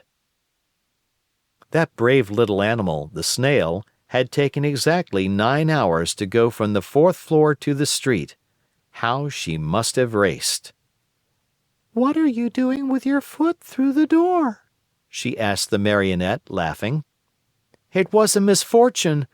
Won't you try, pretty little snail, to free me from this terrible torture?" "My boy, we need a carpenter here, and I have never been one." "Ask the fairy to help me." "The fairy is asleep and does not want to be disturbed." "But what do you want me to do, nailed to the door like this?" "Enjoy yourself counting the ants which are passing by." "Bring me something to eat, at least, for I am faint with hunger." "Immediately." In fact, after 3 hours and a half, Pinocchio saw her return with a silver tray on her head. On the tray there was bread, roast chicken, fruit. "Here is the breakfast the fairy sends to you," said the snail. At the sight of all these good things, the Marionette felt much better. What was his disgust, however, when on tasting the food, he found the bread to be made of chalk, the chicken of cardboard, and the brilliant fruit of colored alabaster. He wanted to cry. He wanted to give himself up to despair. He wanted to throw away the tray and all that was on it. Instead, either from pain or weakness, he fell to the floor in a dead faint. When he regained his senses, he found himself stretched out on a sofa, and the fairy was seated near him. "This time also I forgive you," said the fairy to him, "but be careful not to get into mischief again." Pinocchio promised to study and to behave himself, and he kept his word for the remainder of the year. At the end of it, he passed first in all his examinations, and his report was so good that the fairy said to him happily, "Tomorrow your wish will come true." "And what is it?" "Tomorrow you will cease to be a Marionette and will become a real boy." Pinocchio was beside himself with joy. All his friends and schoolmates must be invited to celebrate the great event. The fairy promised to prepare 200 cups of coffee and milk and 400 slices of toast buttered on both sides. The day promised to be a very gay and happy one. But, unluckily, in a Marionette's life there is always a but, which is apt to spoil everything. Chapter 30. Coming at last out of the surprise into which the fairy's word had thrown him, Pinocchio asked for permission to give out the invitations. "Indeed, you may invite your friends to tomorrow's party. Only remember to return home before dark. Do you understand?" "I'll be back in 1 hour without fail," answered the Marionette. "Take care, Pinocchio. Boys give promises very easily, but they as easily forget them." "But I am not like those others. When I give my word, I keep it." "We shall see. In case you do disobey, you will be the one to suffer, not anyone else." "Why?" "Because boys who do not listen to their elders always come to grief." "I certainly have," said Pinocchio, "but from now on I obey." We shall see if you are telling the truth." Without adding another word, the Marionette bade the good fairy goodbye, and singing and dancing, he left the house. In a little more than an hour, all his friends were invited. Some accepted quickly and gladly. Others had to be coaxed, but when they heard that the toast was to be buttered on both sides, they all ended by accepting the invitation with the words, "We'll come to please you." Now it must be known that, among all his friends, Pinocchio had one whom he loved most of all. The boy's real name was Romeo, but everyone called him Lampwick, for he was long and thin and had a woebegone look about him. Lampwick was the laziest boy in the school and the biggest mischief maker, but Pinocchio loved him dearly. That day, he went straight to his friend's house to invite him to the party, but Lampwick was not at home. He went a second time, and again a third, but still without success. Where could he be? Pinocchio searched here and there and everywhere and finally discovered him hiding near a farmer's wagon. "What are you doing there?" asked Pinocchio, running up to him. "I am waiting for midnight to strike to go—" "Where?" "Far, far away." "And I have gone to your house 3 times to look for you." "What did you want from me?" "Haven't you heard the news? Don't you know what good luck is mine?" "What is it?" "Tomorrow I end my days as a Marionette and become a boy, like you and all my other friends." "May it bring you luck." "Shall I see you at my party tomorrow?" "But I'm telling you that I go tonight." "At what time?" "At midnight." "And where are you going?" "To a real country, the best in the world, a wonderful place." "What is it called?" "It is called the Land of Toys. Why don't you come too?" "I? Oh, no." "You are making a big mistake, Pinocchio. Believe me, if you don't come, you'll be sorry. Where can you find a place that will agree better with you and me? No schools, no teachers, no books. In that blessed place there is no such thing as study. Here it is only on Saturdays that we have no school. In the Land of Toys, every day, except Sunday, is a Saturday. Vacation begins on the 1st of January and ends on the last day of December. That is the place for me. All countries should be like it. How happy we should all be." "But how does one spend the day in the Land of Toys?" "Days are spent in play and enjoyment from morn till night. At night one goes to bed, and next morning the good times begin all over again. What do you think of it?" Nodding his wooden head as if to say, "It's the kind of life which would agree with me perfectly." "Do you want to go with me then? Yes or no? You must make up your mind." "No, no, and again no. I have promised my kind fairy to become a good boy, and I want to keep my word. Just see, the sun is setting and I must leave you and run. Goodbye and good luck to you."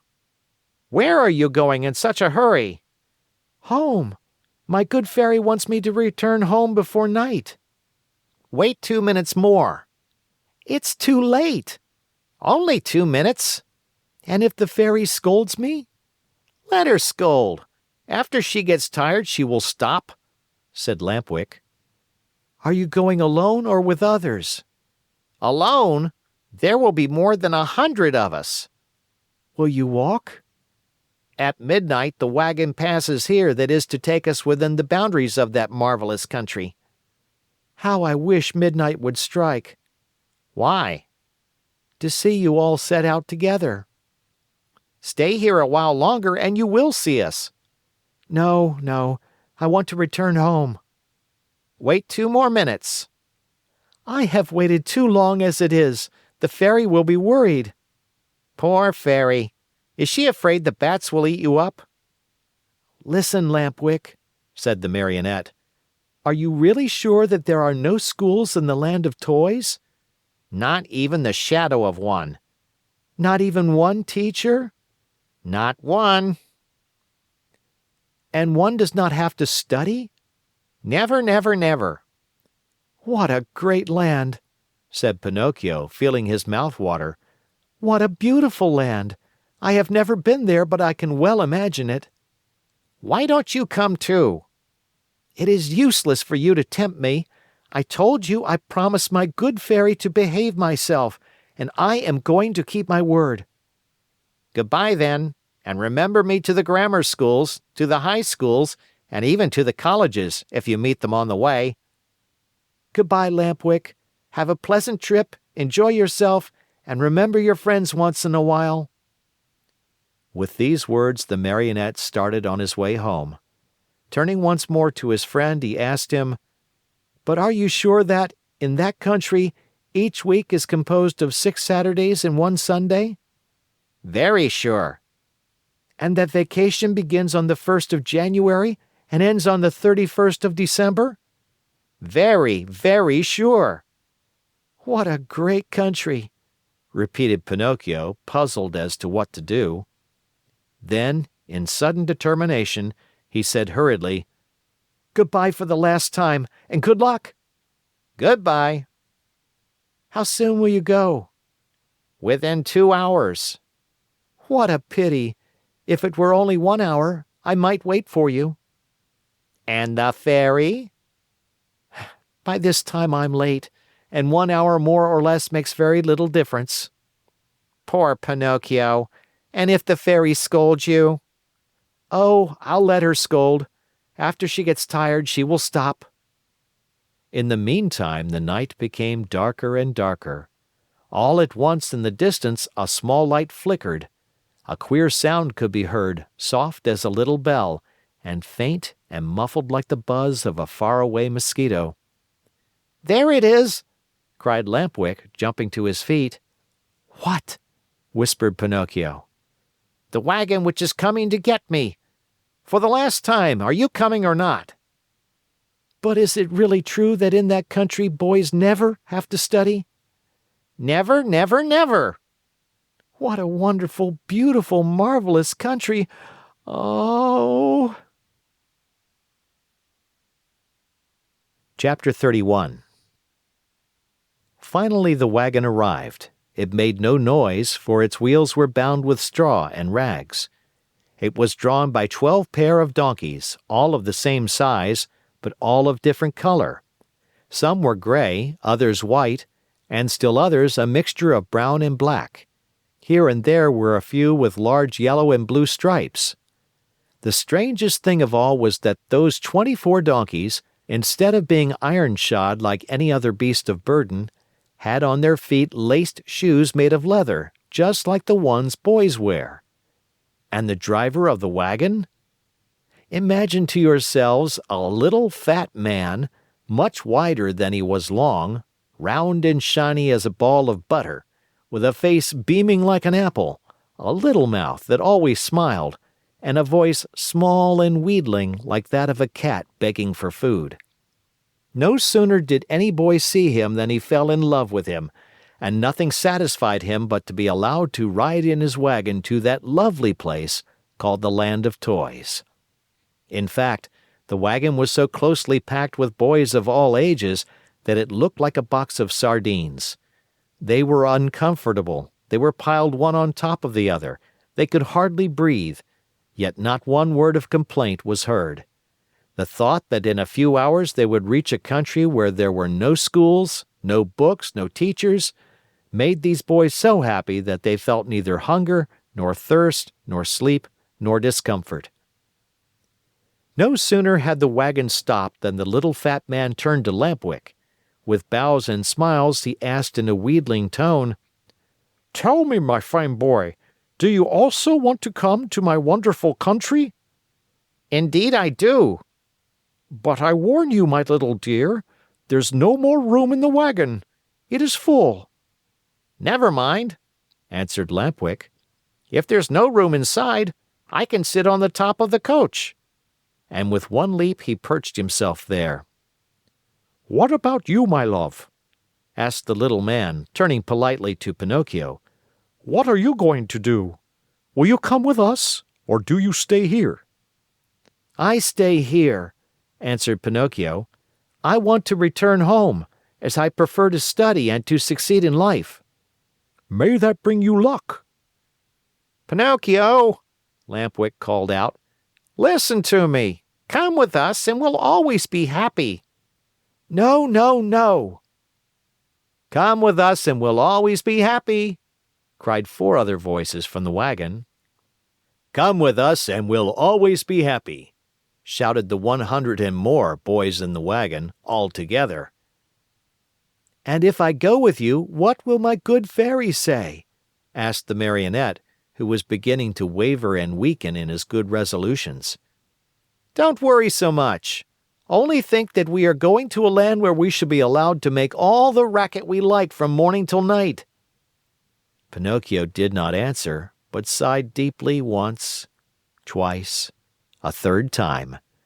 Finally he said, "Make room for me. I want to go too." The seats are all filled, answered the little man. But to show you how much I think of you, take my place as coachman. "And you?" I'll walk." "No, indeed, I could not permit such a thing. I much prefer riding one of these donkeys," cried Pinocchio. No sooner said than done. He approached the first donkey and tried to mount it. But the little animal turned suddenly and gave him such a terrible kick in the stomach that Pinocchio was thrown to the ground and fell with his legs in the air. At this unlooked-for entertainment, the whole company of runaways laughed uproariously. The little fat man did not laugh. He went up to the rebellious animal and, still smiling, bent over him lovingly and bit off half of his right ear. In the meantime, Pinocchio lifted himself up from the ground and with one leap landed on the donkey's back. The leap was so well taken that all the boys shouted, "Hurrah for Pinocchio!" and clapped their hands in hearty applause. Suddenly, the little donkey gave a kick with his 2 hind feet, and at this unexpected move, the poor Marionette found himself once again sprawling right in the middle of the road. Again the boys shouted with laughter. But the little man, instead of laughing, became so loving toward the little animal that, with another kiss, he bit off half of his left ear. You can mount now, my boy. He then said to Pinocchio, "Have no fear. That donkey was worried about something, but I have spoken to him and now he seems quiet and reasonable." Pinocchio mounted and the wagon started on its way. While the donkeys galloped along the stony road, the Marionette fancied he heard a very quiet voice whispering to him. "Poor silly, you have done as you wished, but you are going to be a sorry boy before very long." Pinocchio, greatly frightened, looked about him to see whence the words had come, but he saw no one. The donkeys galloped, the wagon rolled on smoothly, the boys slept, Lampwick snored like a dormouse, and the little fat man sang sleepily between his teeth. After a mile or so, Pinocchio again heard the same faint voice whispering, "Remember, little simpleton, boys who stop studying and turn their backs upon books and schools and teachers in order to give all their time to nonsense and pleasure, sooner or later come to grief. Oh, how well I know this! How well I can prove it to you! A day will come when you will weep bitterly, even as I am weeping now, but it will be too late." At these whispered words, the Marionette grew more and more frightened. He jumped to the ground, ran up to the donkey on whose back he had been riding, and taking his nose in his hands, looked at him. Think how great was his surprise when he saw that the donkey was weeping, weeping just like a boy.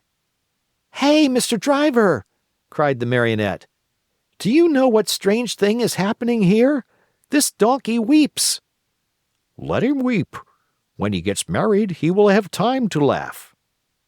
"Have you perhaps taught him to speak?" "No, he learned to mumble a few words when he lived for 3 years with a band of trained dogs." "Poor beast."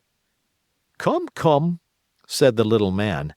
"Do not lose time over a donkey that can weep. Mount quickly and let us go. The night is cool and the road is long." Pinocchio obeyed without another word. The wagon started again. Toward dawn the next morning they finally reached that much longed for country, the land of toys. This great land was entirely different from any other place in the world. Its population, large though it was composed wholly of boys. The oldest were about 14 years of age, the youngest 8. In the street there was such a racket, such shouting, such blowing of trumpets, that it was deafening. Everywhere groups of boys were gathered together. Some played at marbles, at hopscotch, at ball. Others rode on bicycles or on wooden horses. Some played at blindman's buff, others at tag.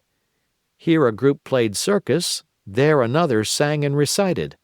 A few turned somersaults, others walked on their hands with their feet in the air. Generals in full uniform leading regiments of cardboard soldiers passed by. Laughter, shrieks, howls, catcalls, hand-clapping followed this parade. One boy made a noise like a hen, another like a rooster, and a third imitated a lion in his den. All together they created such a pandemonium that it would have been necessary for you to put cotton in your ears. The squares were filled with small wooden theaters, overflowing with boys from morning till night, and on the walls of the houses, written with charcoal, were words like these: "Hurrah for the land of toys! Down with arithmetic! No more school!" As soon as they had set foot in that land, Pinocchio, Lampwick, and all the other boys who had traveled with them started out on a tour of investigation. They wandered everywhere, they looked into every nook and corner, house and theater. They became everybody's friend. Who could be happier than they? What with entertainments and parties, the hours, the days, the weeks passed like lightning. "Oh, what a beautiful life this is!" said Pinocchio each time that, by chance, he met his friend Lampwick. "Was I right or wrong?" answered Lampwick. "And to think you did not want to come! To think that even yesterday the idea came into your head to return home to see your fairy and to start studying again! If today you are free from pencils and books and school, you owe it to me, to my advice, to my care. Do you admit it? Only true friends count, after all." "It's true, Lampwick, it's true. If today I am a really happy boy, it is all because of you.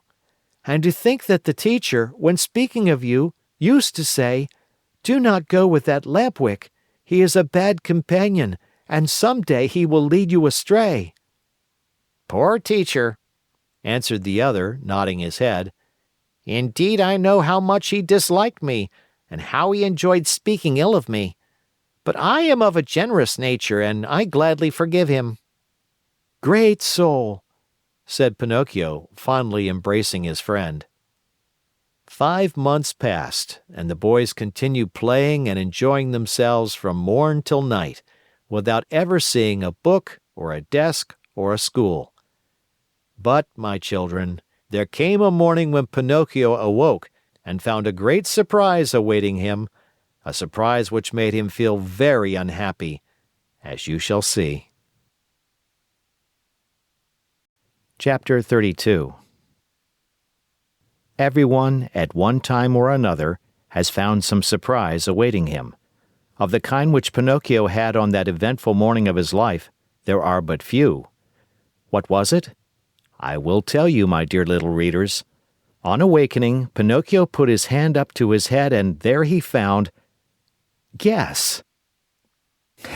He found that during the night, his ears had grown at least 10 full inches. You must know that the Marionette, even from his birth, had very small ears, so small indeed that to the naked eye they could hardly be seen. Fancy how he felt when he noticed that overnight those 2 dainty organs had become as long as shoe brushes.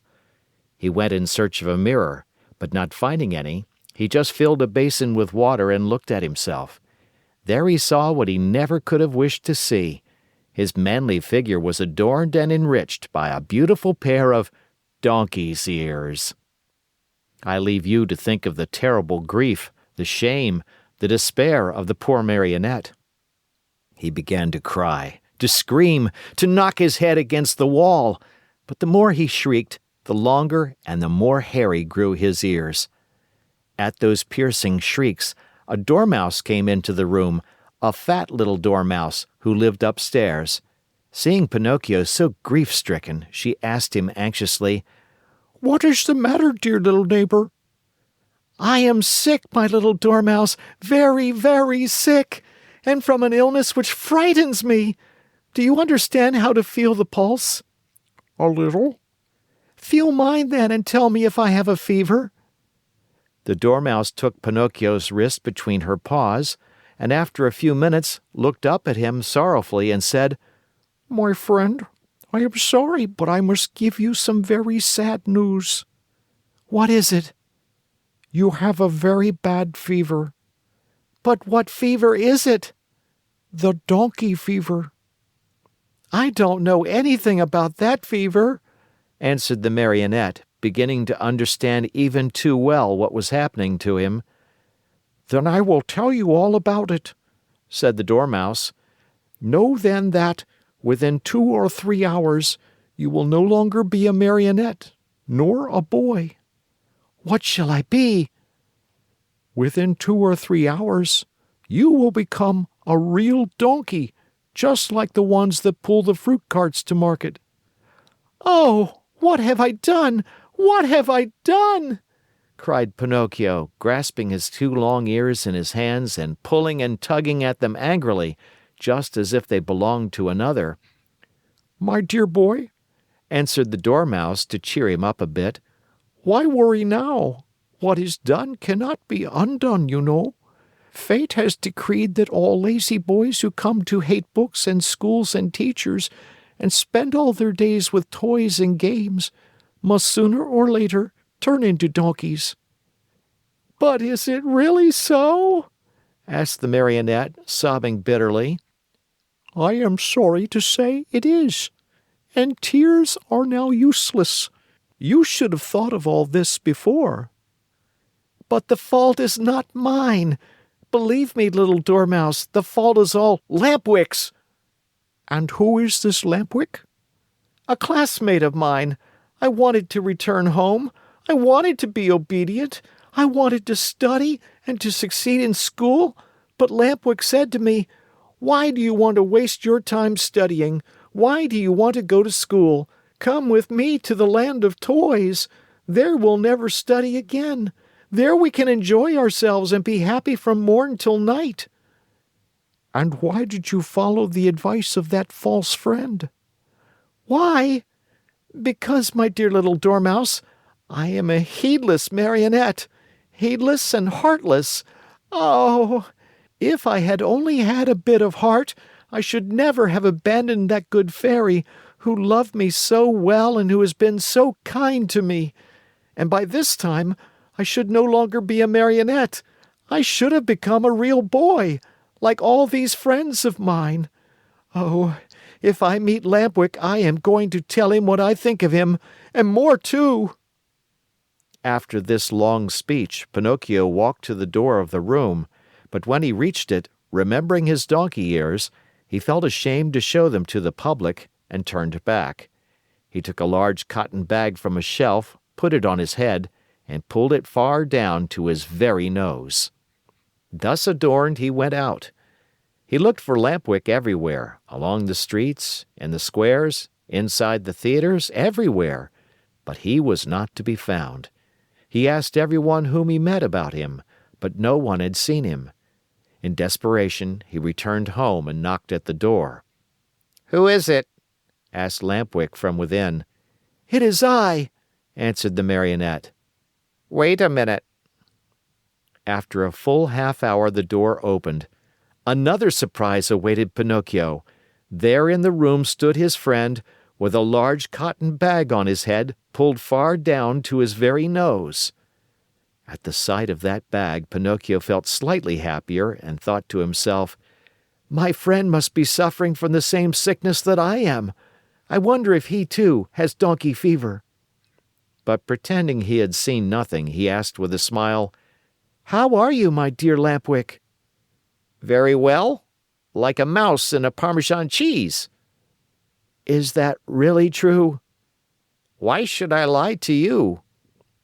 "I beg your pardon, my friend, but why then are you wearing that cotton bag over your ears?" "The doctor has ordered it because one of my knees hurts. And you, dear Marionette, why are you wearing that cotton bag down to your nose?" "The doctor has ordered it because I have bruised my foot." "Oh, my poor Pinocchio!" "Oh, my poor Lampwick!" An embarrassingly long silence followed these words, during which time the two friends looked at each other in a mocking way.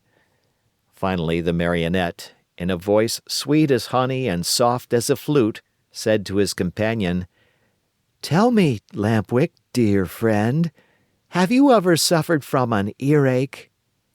"Never. And you?" "Never. Still, since this morning my ear has been torturing me." "So has mine." "Yours too? And which ear is it?" "Both of them. And yours?" "Both of them too. I wonder if it could be the same sickness." "I'm afraid it is." "Will you do me a favor, Lampwick?" "Gladly, with my whole heart." "Will you let me see your ears?" "Why not? But before I show you mine, I want to see yours, dear Pinocchio." "No, you must show yours first." "No, my dear, yours first, then mine." "Well then," said the Marionette, "let us make a contract." "Let's hear the contract." "Let us take off our caps together, all right?" "All right." "Ready then." Pinocchio began to count. 1, 2, 3. At the word 3, the two boys pulled off their caps and threw them high in the air. And then a scene took place which is hard to believe, but it is all too true. The Marionette and his friend Lampwick, when they saw each other both stricken by the same misfortune, instead of feeling sorrowful and ashamed, began to poke fun at each other, and after much nonsense, they ended by bursting out into hearty laughter. They laughed and laughed and laughed again, laughed till they ached, laughed till they cried. But all of a sudden Lampwick stopped laughing. He tottered and almost fell. Pale as a ghost, he turned to Pinocchio and said, "Help! Help, Pinocchio!" "What is the matter?" "Oh, help me! I can no longer stand up." "I can't either!" cried Pinocchio, and his laughter turned to tears as he stumbled about helplessly. They had hardly finished speaking when both of them fell on all fours and began running and jumping around the room. As they ran, their arms turned into legs, their faces lengthened into snouts, and their backs became covered with long gray hairs. This was humiliation enough, but the most horrible moment was the one in which the two poor creatures felt their tails appear. Overcome with shame and grief, they tried to cry and bemoan their fate. But what is done can't be undone. Instead of moans and cries, they burst forth into loud donkey brays, which sounded very much like "Haw, haw, haw." At that moment a loud knocking was heard at the door, and a voice called to them. "Open! I am the little man, the driver of the wagon which brought you here. Open, I say, or beware!" Chapter 33. Very sad and downcast were the two poor little fellows as they stood and looked at each other. Outside the room, the little man grew more and more impatient, and finally gave the door such a violent kick that it flew open. With his usual sweet smile on his lips, he looked at Pinocchio and Lampwick and said to them, "Fine work, boys! You have brayed well, so well that I recognized your voices immediately, and here I am." On hearing this, the two donkeys bowed their heads in shame, dropped their ears, and put their tails between their legs. At first, the little man petted and caressed them and smoothed down their hairy coats. Then he took out a currycomb and worked over them till they shone like glass.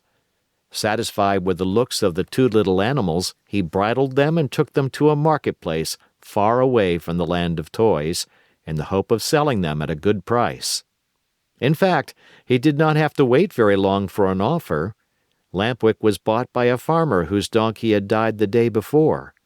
Pinocchio went to the owner of a circus, who wanted to teach him to do tricks for his audiences. And now you understand what the little man's profession was? This horrid little being, whose face shone with kindness, went about the world looking for boys. Lazy boys, boys who hated books, boys who wanted to run away from home, boys who were tired of school. All these were his joy and his fortune. He took them with him to the land of toys and let them enjoy themselves to their heart's content. When, after months of all play and no work, they became little donkeys, he sold them on the marketplace. In a few years, he had become a millionaire. What happened to Lampwick? My dear children, I do not know. Pinocchio, I can tell you, met with great hardships even from the first day. After putting him in a stable, his new master filled his manger with straw, but Pinocchio, after tasting a mouthful, spat it out. Then the man filled the manger with hay, but Pinocchio did not like that any better.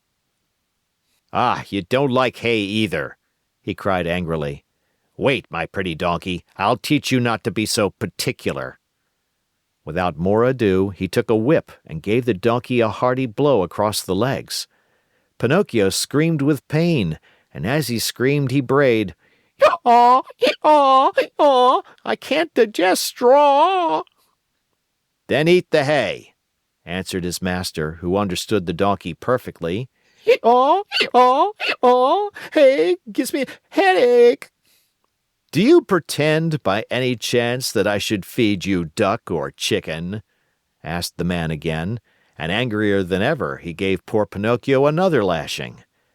At that second beating, Pinocchio became very quiet and said no more. After that, the door of the stable was closed and he was left alone. It was many hours since he had eaten anything, and he started to yawn from hunger. As he yawned, he opened a mouth as big as an oven. Finally, not finding anything else in the manger, he tasted the hay. After tasting it, he chewed it well, closed his eyes, and swallowed it. "This hay is not bad," he said to himself, "but how much happier I should be if I had studied. Just now, instead of hay, I should be eating some good bread and butter. Patience." Next morning, when he awoke, Pinocchio looked in the manger for more hay, but it was all gone. He had eaten it all during the night. He tried the straw, but as he chewed away at it, he noticed to his great disappointment that it tasted neither like rice nor like macaroni. "Patience," he repeated as he chewed.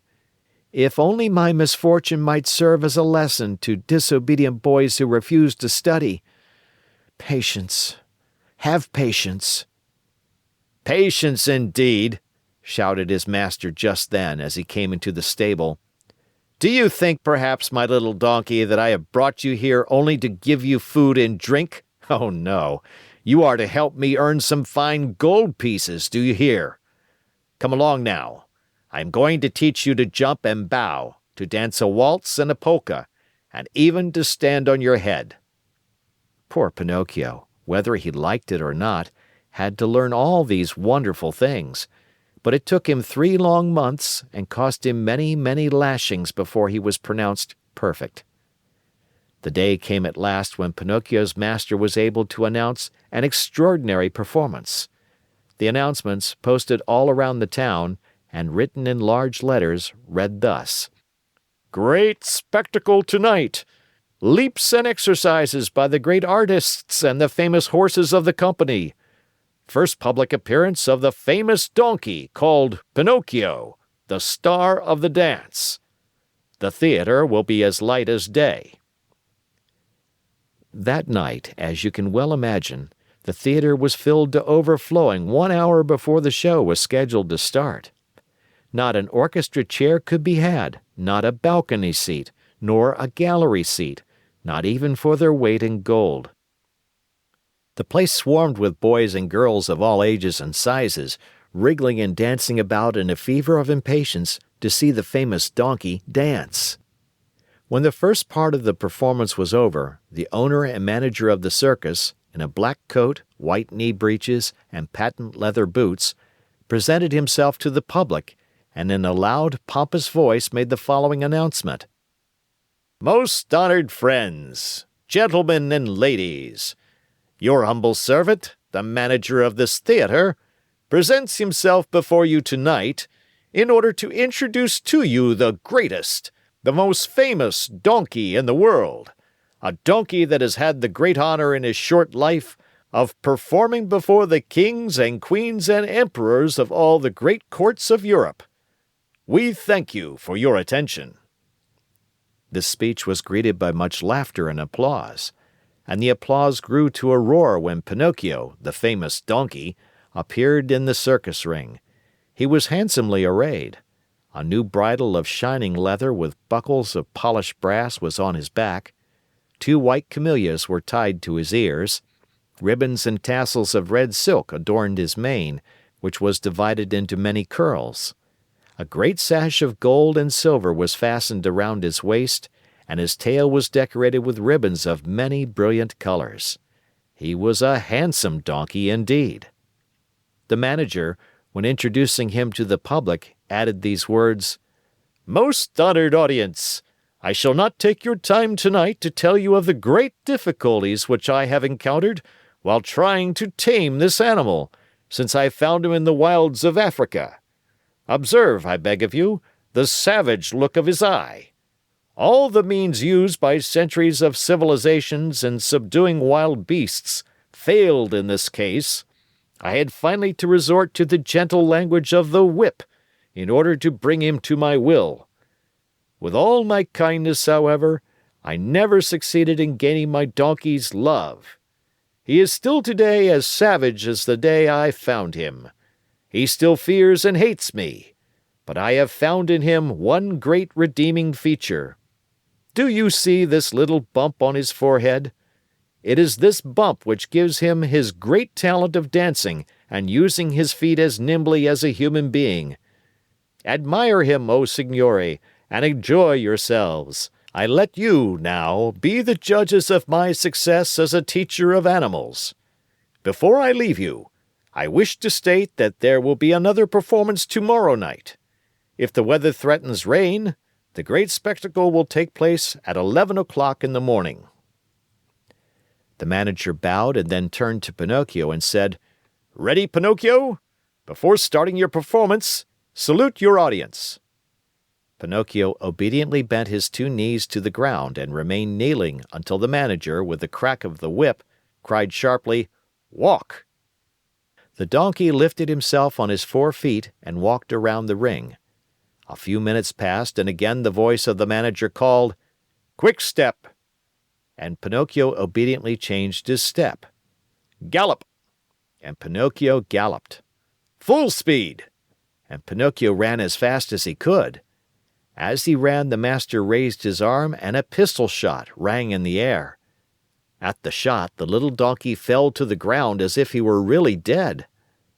A shower of applause greeted the donkey as he arose to his feet. Cries and shouts and hand clappings were heard on all sides. At all that noise, Pinocchio lifted his head and raised his eyes. There in front of him, in a box, sat a beautiful woman. Around her neck she wore a long gold chain, from which hung a large medallion. On the medallion was painted the picture of a marionette. "That picture is of me! That beautiful lady is my fairy!" said Pinocchio to himself, recognizing her. He felt so happy that he tried his best to cry out, "Oh, my fairy! Oh, my fairy!" But instead of words, a loud braying was heard in the theater, so loud and so long that all the spectators, men, women, and children, but especially the children, burst out laughing. Then, in order to teach the donkey that it was not good manners to bray before the public, the manager hit him on the nose with the handle of the whip. The poor little donkey stuck out a long tongue and licked his nose for a long time in an effort to take away the pain. And what was his grief when on looking up toward the boxes, he saw that the fairy had disappeared. He felt himself fainting, his eyes filled with tears, and he wept bitterly. No one knew it, however, least of all the manager, who, cracking his whip, cried out, "Bravo, Pinocchio! Now show us how gracefully you can jump through the rings." Pinocchio tried 2 or 3 times, but each time he came near the ring, he found it more to his taste to go under it. The 4th time, at a look from his master, he leaped through it, but as he did so his hind legs caught in the ring, and he fell to the floor in a heap. When he got up, he was lame and could hardly limp as far as the stable. "Pinocchio! We want Pinocchio! We want the little donkey!" cried the boys from the orchestra, saddened by the accident. No one saw Pinocchio again that evening. The next morning the veterinary, that is, the animal doctor, declared that he would be lame for the rest of his life. "What do I want with a lame donkey?" said the manager to the stable boy. "Take him to the market and sell him." When they reached the square, a buyer was soon found. "How much do you want for that little lame donkey?" he asked. $4. "I'll give you 4 cents. Don't think I'm buying him for work. I only want his skin. It looks very tough, and I can use it to make myself a drumhead. I belong to a musical band in my village, and I need a drum." I leave it to you, my dear children, to picture to yourself the great pleasure with which Pinocchio heard that he was to become a drumhead. As soon as the buyer had paid the 4 cents, the donkey changed hands. His new owner took him to a high cliff overlooking the sea, put a stone around his neck, tied a rope to one of his hind feet, gave him a push, and threw him into the water. Pinocchio sank immediately, and his new master sat on the cliff waiting for him to drown, so as to skin him and make himself a drumhead. Chapter 34. Down into the sea, deeper and deeper sank Pinocchio, and finally, after 50 minutes of waiting, the man on the cliff said to himself, "By this time my poor little lame donkey must be drowned. Up with him and then I can get to work on my beautiful drum." He pulled the rope which he had tied to Pinocchio's leg, pulled and pulled and pulled, and at last he saw appear on the surface of the water. Can you guess what? Instead of a dead donkey, he saw a very much alive Marionette wriggling and squirming like an eel. Seeing that wooden Marionette, the poor man thought he was dreaming and sat there with his mouth wide open and his eyes popping out of his head. Gathering his wits together, he said, "And the donkey I threw into the sea?" "I am that donkey," answered the Marionette, laughing. "You?" "I." "Oh, you little cheat! Are you poking fun at me?" "Poking fun at you? Not at all, dear master. I am talking seriously." "But then, how is it that you, who a few minutes ago were a donkey, are now standing before me a wooden Marionette?" "It may be the effect of salt water. The sea is fond of playing these tricks." "Be careful, Marionette, be careful. Don't laugh at me. Woe be to you if I lose my patience." "Well then, my master, do you want to know my whole story? Untie my leg and I can tell it to you better." The old fellow, curious to know the true story of the Marionette's life, immediately untied the rope which held his foot. Pinocchio, feeling free as a bird of the air, began his tale. "Know then that, once upon a time, I was a wooden Marionette, just as I am today. One day I was about to become a boy, a real boy, but on account of my laziness and my hatred of books, and because I listened to bad companions, I ran away from home.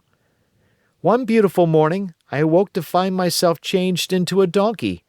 Long ears, gray coat, even a tail. What a shameful day for me. I hope you will never experience one like it, dear master. I was taken to the fair and sold to a circus owner, who tried to make me dance and jump through the rings. One night, during a performance, I had a bad fall and became lame. Not knowing what to do with a lame donkey, the circus owner sent me to the marketplace, and you bought me." "Indeed I did, and I paid 4 cents for you. Now who will return my money to me?" "But why did you buy me? You bought me to do me harm, to kill me, to make a drumhead out of me." "Indeed I did, and now where shall I find another skin?" "Never mind, dear master, there are so many donkeys in this world." "Tell me, impudent little rogue, does your story end here?" "One more word," answered the Marionette, "and I am through. After buying me, you brought me here to kill me. But feeling sorry for me, you tied a stone to my neck and threw me to the bottom of the sea. That was very good and kind of you to want me to suffer as little as possible, and I shall remember you always. And now my fairy will take care of me even if you—" "Your fairy? Who is she?" "She is my mother, and like all other mothers who love their children, she never loses sight of me, even though I do not deserve it. And today this good fairy of mine, as soon as she saw me in danger of drowning, sent 1,000 fishes to the spot where I lay. They thought I was really a dead donkey and began to eat me. What great bites they took! One ate my ears, another my nose, a third my neck and my mane. Some went at my legs and some at my back, and among the others there was one tiny fish so gentle and polite that he did me the great favor of eating even my tail." "From now on," said the man, horrified, "I swear I shall never again taste fish. How I should enjoy opening a mullet or a whitefish just to find there the tail of a dead donkey." "I think as you do," answered the Marionette, laughing. "Still, you must know that when the fish finished eating my donkey coat, which covered me from head to foot, they naturally came to the bones, or rather, in my case, to the wood, for as you know, I am made of very hard wood. After the first few bites, those greedy fish found out that the wood was not good for their teeth, and afraid of indigestion, they turned and ran here and there without saying goodbye or even as much as thank you to me. Here, dear master, you have my story. You know now why you found a Marionette and not a dead donkey when you pulled me out of the water." "I laugh at your story," cried the man angrily. "I know that I spent 4 cents to get you, and I want my money back. Do you know what I can do? I am going to take you to the market once more and sell you as dry firewood." "Very well, sell me. I am satisfied," said Pinocchio. But as he spoke, he gave a quick leap and dived into the sea. Swimming away as fast as he could, he cried out, laughing, "Goodbye, master! If you ever need a skin for your drum, remember me." He swam on and on. After a while, he turned around again and called louder than before, "Goodbye, master! If you ever need a piece of good dry firewood, remember me." In a few seconds he had gone so far he could hardly be seen. All that could be seen of him was a very small black dot moving swiftly on the blue surface of the water, a little black dot which now and then lifted a leg or an arm in the air. One would have thought that Pinocchio had turned into a porpoise, playing in the sun. After swimming for a long time, Pinocchio saw a large rock in the middle of the sea, a rock as white as marble.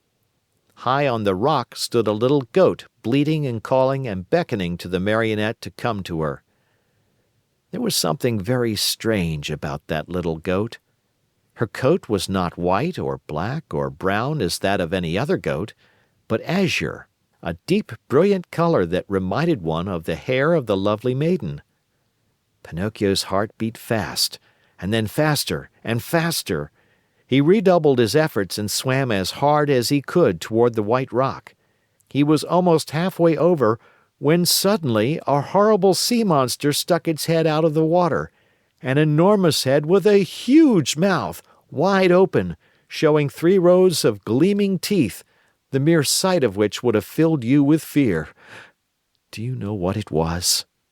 That sea monster was no other than the enormous shark, which has often been mentioned in this story, and which, on account of its cruelty, had been nicknamed the Attila of the Sea by both fish and fishermen.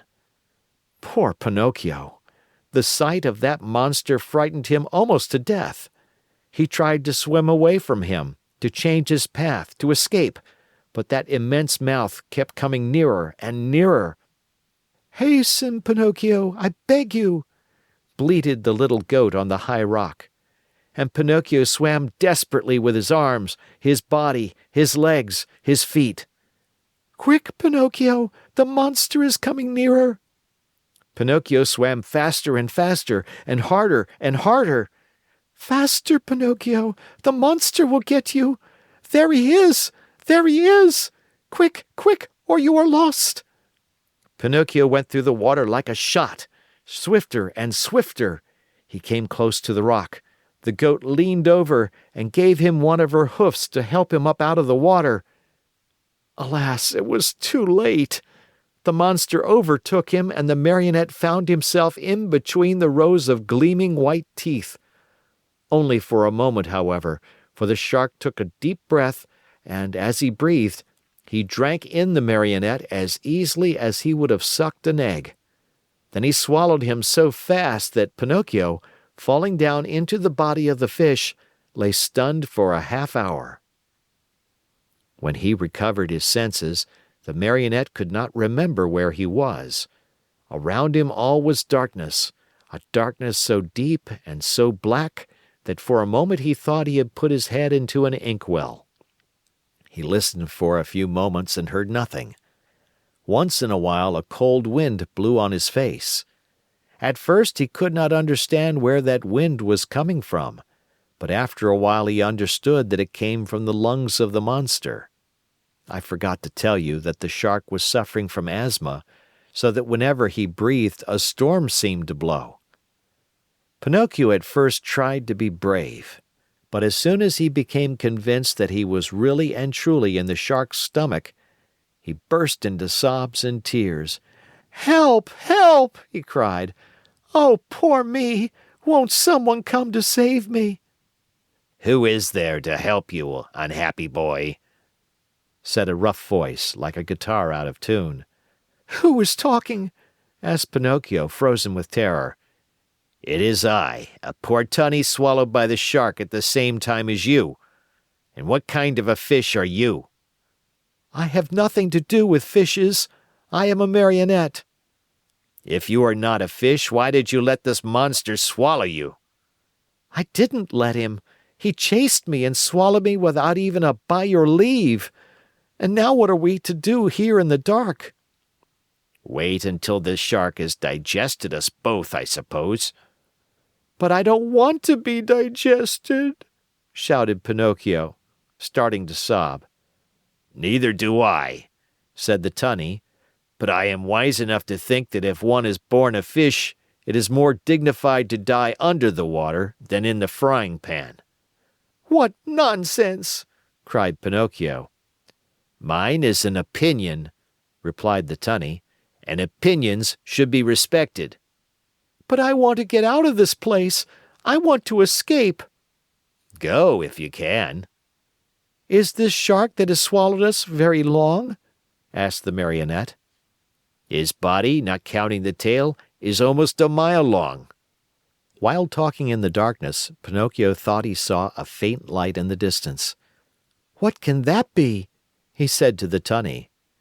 "Some other poor fish waiting as patiently as we to be digested by the shark." "I want to see him. He may be an old fish and may know some way of escape." "I wish you all good luck, dear Marionette." "Goodbye, tunny." "Goodbye, Marionette, and good luck." "When shall I see you again?" "Who knows? It is better not to think about it." Chapter 35. Pinocchio, as soon as he had said goodbye to his good friend, the tunny, tottered away in the darkness and began to walk as well as he could toward the faint light which glowed in the distance. As he walked, his feet splashed in a pool of greasy and slippery water, which had such a heavy smell of fish fried in oil that Pinocchio thought it was Lent. The farther on he went, the brighter and clearer grew the tiny light. On and on he walked until finally he found— I give you 1,000 guesses, my dear children.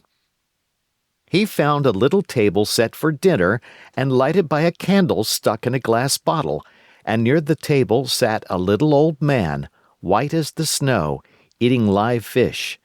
They wriggled so that, now and again, one of them slipped out of the old man's mouth and escaped into the darkness under the table. At this sight, the poor Marionette was filled with such great and sudden happiness that he almost dropped in a faint.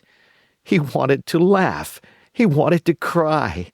He wanted to say 1,001 things, but all he could do was to stand still, stuttering and stammering brokenly. At last, with a great effort, he was able to let out a scream of joy, and, opening wide his arms, he threw them around the old man's neck. "Oh, father, dear father! Have I found you at last? Now I shall never, never leave you again." "Are my eyes really telling me the truth?" answered the old man, rubbing his eyes. "Are you really my own dear Pinocchio?"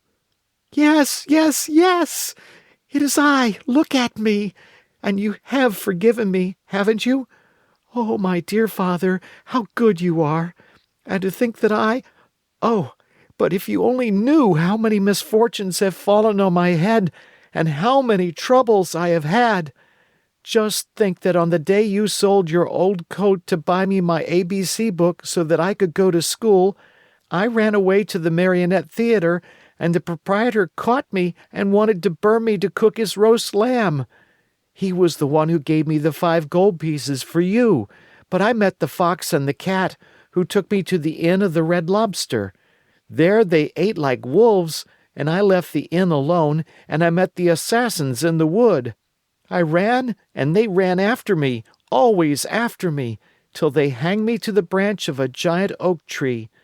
Then the Fairy of the Azure Hair sent the coach to rescue me, and the doctors, after looking at me, said, 'If he is not dead, then he is surely alive.' And then I told a lie, and my nose began to grow. It grew and it grew, till I couldn't get it through the door of the room. And then I went with the fox and the cat to the Field of Wonders to bury the gold pieces. The parrot laughed at me, and instead of 2,000 gold pieces, I found none. When the judge heard I had been robbed, he sent me to jail to make the thieves happy, and when I came away, I saw a fine bunch of grapes hanging on a vine. The trap caught me, and the farmer put a collar on me and made me a watchdog. He found out I was innocent when I caught the weasels, and he let me go. The serpent with the tail that smoked started to laugh, and a vein in his chest broke, and so I went back to the fairy's house. She was dead, and the pigeon, seeing me crying, said to me, 'I have seen your father building a boat to look for you in America.' And I said to him, 'Oh, if I only had wings!' And he said to me, 'Do you want to go to your father?' And I said, 'Perhaps, but how?' And he said, 'Get on my back, I'll take you there.' We flew all night long, and next morning the fishermen were looking toward the sea, crying, 'There is a poor little man drowning.' And I knew it was you, because my heart told me so, and I waved to you from the shore." "I knew you also," put in Geppetto, "and I wanted to go to you, but how could I? The sea was rough, and the whitecaps overturned the boat. Then a terrible shark came up out of the sea, and as soon as he saw me in the water, swam quickly toward me, put out his tongue, and swallowed me as easily as if I had been a chocolate peppermint." "And how long have you been shut away in here?" "From that day to this, 2 long, weary years. 2 years, my Pinocchio, which have been like 2 centuries." "And how have you lived? Where did you get the candle? And the matches with which to light it? Where did you get them?" "You must know that, in the storm which swamped my boat, A large ship also suffered the same fate. The sailors were all saved, but the ship went right to the bottom of the sea, and the same terrible shark that swallowed me swallowed most of it." "What? Swallowed a ship?" asked Pinocchio in astonishment. "At one gulp. The only thing he spat out was the mainmast, for it stuck in his teeth. To my own good luck, that ship was loaded with meat, preserved foods, crackers, bread, bottles of wine, raisins, cheese, coffee, sugar, wax candles, and boxes of matches. With all these blessings I have been able to live happily on for 2 whole years. But now I am at the very last crumbs. Today there is nothing left in the cupboard, and this candle you see here is the last one I have." "And then?" "And then, my dear, we'll find ourselves in darkness." "Then, my dear father," said Pinocchio, "there is no time to lose. We must try to escape." "Escape? How?" "We can run out of the shark's mouth and dive into the sea." "You speak well, but I cannot swim, my dear Pinocchio." "Why should that matter? You can climb on my shoulders, and I, who am a fine swimmer, will carry you safely to the shore." "Dreams, my boy," answered Geppetto, shaking his head and smiling sadly. "Do you think it possible for a marionette, a yard high, to have the strength to carry me on his shoulders and swim?" "Try it and see. And in any case, if it is written that we must die, we shall at least die together." Not adding another word, Pinocchio took the candle in his hand, and going ahead to light the way, he said to his father, "Follow me and have no fear." They walked a long distance through the stomach and the whole body of the shark. When they reached the throat of the monster, they stopped for a while to wait for the right moment in which to make their escape.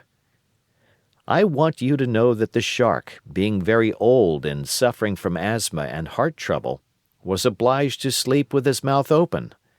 Because of this, Pinocchio was able to catch a glimpse of the sky filled with stars as he looked up through the open jaws of his new home. "The time has come for us to escape," he whispered, turning to his father. "The shark is fast asleep. The sea is calm, and the night is as bright as day. Follow me closely, dear father, and we shall soon be saved." No sooner said than done. They climbed up the throat of the monster till they came to that immense open mouth.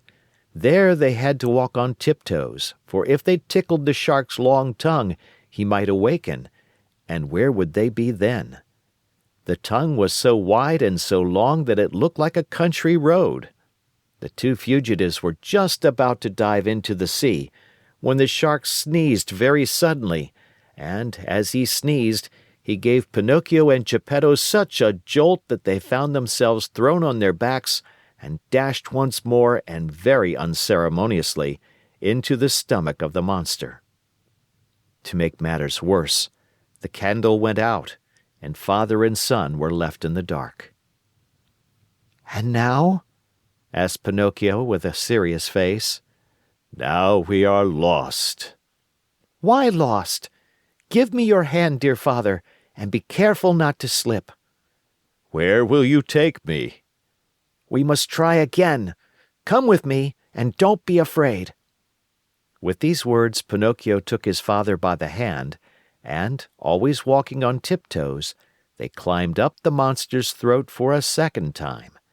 They then crossed the whole tongue and jumped over 3 rows of teeth. But before they took the last great leap, the Marionette said to his father, "Climb on my back and hold on tightly to my neck. I'll take care of everything else." As soon as Geppetto was comfortably seated on his shoulders, Pinocchio, very sure of what he was doing, dived into the water and started to swim. The sea was like oil, the moon shone in all splendor, and the shark continued to sleep so soundly that not even a cannon shot would have awakened him. Chapter 36. My dear father, we are saved!" cried the Marionette. "All we have to do now is to get to the shore, and that is easy." Without another word, he swam swiftly away in an effort to reach land as soon as possible. All at once, he noticed that Geppetto was shivering and shaking as if with a high fever. Was he shivering from fear or from cold? Who knows? Perhaps a little of both. But Pinocchio, thinking his father was frightened, tried to comfort him by saying, "Courage, father! In a few moments we shall be safe on land." "But where is that blessed shore?" asked the little old man, more and more worried as he tried to pierce the faraway shadows. "Here I am searching on all sides, and I see nothing but sea and sky." "I see the shore," said the Marionette. "Remember, father, that I am like a cat. I see better at night than by day." Poor Pinocchio pretended to be peaceful and contented, but he was far from that. He was beginning to feel discouraged. His strength was leaving him, and his breathing was becoming more and more labored. He felt he could not go on much longer, and the shore was still far away. He swam a few more strokes. Then he turned to Geppetto and cried out weakly, "Help me, father! Help, for I am dying!" Father and son were really about to drown, when they heard a voice like a guitar out of tune call from the sea, "What is the trouble?" "It is I and my poor father." "I know the voice. You are Pinocchio." "Exactly. And you?" "I am the tunny, your companion in the shark's stomach." "And how did you escape?" "I imitated your example. You were the one who showed me the way, and after you went, I followed." "Tunny, you arrived at the right moment. I implore you, for the love you bear your children, the little tunnies, to help us, or we are lost." "With great pleasure indeed. Hang on to my tail, both of you, and let me lead you. In a twinkling, you will be safe on land." Geppetto and Pinocchio, as you can easily imagine, did not refuse the invitation. Indeed, instead of hanging on to the tail, they thought it better to climb on the tunny's back. "Are we too heavy?" asked Pinocchio. "Heavy? Not in the least. You are as light as seashells," answered the tunny, who was as large as a 2-year-old horse. As soon as they reached the shore, Pinocchio was the first to jump to the ground to help his old father. Then he turned to the fish and said to him, "Dear friend, you have saved my father, and I have not enough words with which to thank you.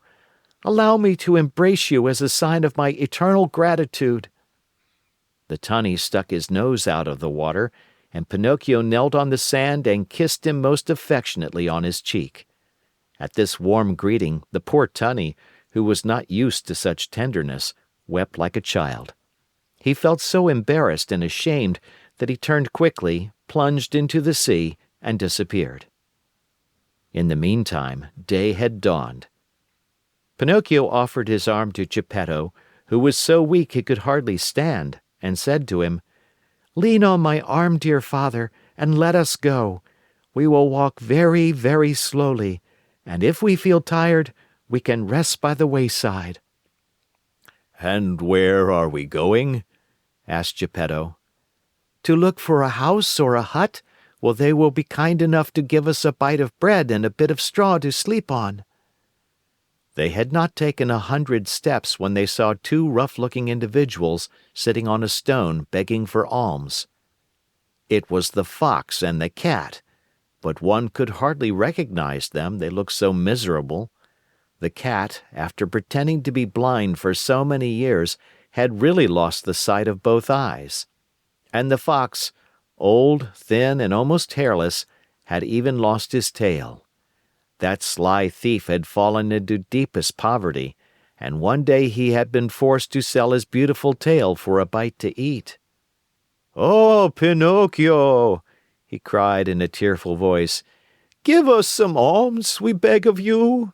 We are old, tired, and sick." "Sick?" repeated the Cat. "Addio, false friends," answered the Marionette. "You cheated me once, but you will never catch me again." Believe us, today we are truly poor and starving." "Starving," repeated the cat. "If you are poor, you deserve it. Remember the old proverb which says, 'Stolen money never bears fruit.' Addio, false friends." "Have mercy on us." "On us." "Addio, false friends. Remember the old proverb which says, 'Bad wheat always makes poor bread.'" "Do not abandon us." "Abandon us," repeated the cat. "Addio, false friends. Remember the old proverb, 'Whoever steals his neighbor's shirt usually dies without his own.'" Waving goodbye to them, Pinocchio and Geppetto calmly went on their way. After a few more steps, they saw, at the end of a long road near a clump of trees, a tiny cottage built of straw. "Someone must live in that little hut," said Pinocchio. "Let us see for ourselves." They went and knocked at the door. Who is it? Said a little voice from within. "A poor father and a poorer son, without food and with no roof to cover them," answered the Marionette. Turn the key and the door will open," said the same little voice. Pinocchio turned the key and the door opened. As soon as they went in, they looked here and there and everywhere but saw no one. Oh, where is the owner of the hut?" cried Pinocchio, very much surprised. "Here I am, up here." Father and son looked up to the ceiling, and there on a beam sat the talking cricket. "Oh, my dear cricket," said Pinocchio, bowing politely. "Oh, now you call me your dear cricket. But do you remember when you threw your hammer at me to kill me?" "You are right, dear cricket. Throw a hammer at me now. I deserve it. But spare my poor old father." "I am going to spare both the father and the son.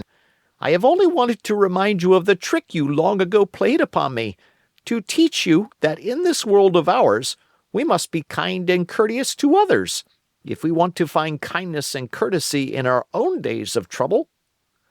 "You are right, little cricket. You are more than right, and I shall remember the lesson you have taught me. But will you tell how you succeeded in buying this pretty little cottage?" "This cottage was given to me yesterday by a little goat with blue hair."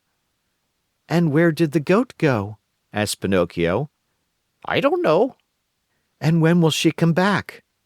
"She will never come back. Yesterday she went away bleating sadly, and it seemed to me she said, 'Poor Pinocchio, I shall never see him again. The shark must have eaten him by this time.'" "Were those her real words? Then it was she. It was... My dear little fairy!" cried out Pinocchio, sobbing bitterly. After he had cried a long time, he wiped his eyes and then he made a bed of straw for old Geppetto. He laid him on it and said to the talking cricket, "Tell me, little cricket, where shall I find a glass of milk for my poor father?" 3 fields away from here lives Farmer John. He has some cows. Go there and he will give you what you want." Pinocchio ran all the way to Farmer John's house. The farmer said to him, "How much milk do you want?" "I want a full glass." "A full glass costs a penny. First give me the penny." "I have no penny," answered Pinocchio, sad and ashamed. "Very bad, my Marionette," answered the farmer. "Very bad. If you have no penny, I have no milk." "Too bad," said Pinocchio and started to go. "Wait a moment," said Farmer John. "Perhaps we can come to terms. Do you know how to draw water from a well?" "I can try." "Then go to that well you see yonder and draw 100 bucketfuls of water." "Very well." "After you have finished, I shall give you a glass of warm, sweet milk." "I am satisfied." Farmer John took the Marionette to the well and showed him how to draw the water. Pinocchio set to work as well as he knew how, but long before he had pulled up the 100 buckets, he was tired out and dripping with perspiration. He had never worked so hard in his life. "Until today," said the farmer. "My donkey has drawn the water for me, but now that poor animal is dying." "Will you take me to see him?" said Pinocchio. "Gladly." As soon as Pinocchio went into the stable, he spied a little donkey lying on a bed of straw in the corner of the stable. He was worn out from hunger and too much work. After looking at him a long time, he said to himself, "I know that donkey. I have seen him before." And bending low over him, he asked, "Who are you?" At this question, the donkey opened weary, dying eyes and answered in the same tongue, "I am Lampwick." Then he closed his eyes and died. "Oh, my poor Lampwick," said Pinocchio in a faint voice, as he wiped his eyes with some straw he had picked up from the ground. "Do you feel so sorry for a little donkey that has cost you nothing?" said the farmer.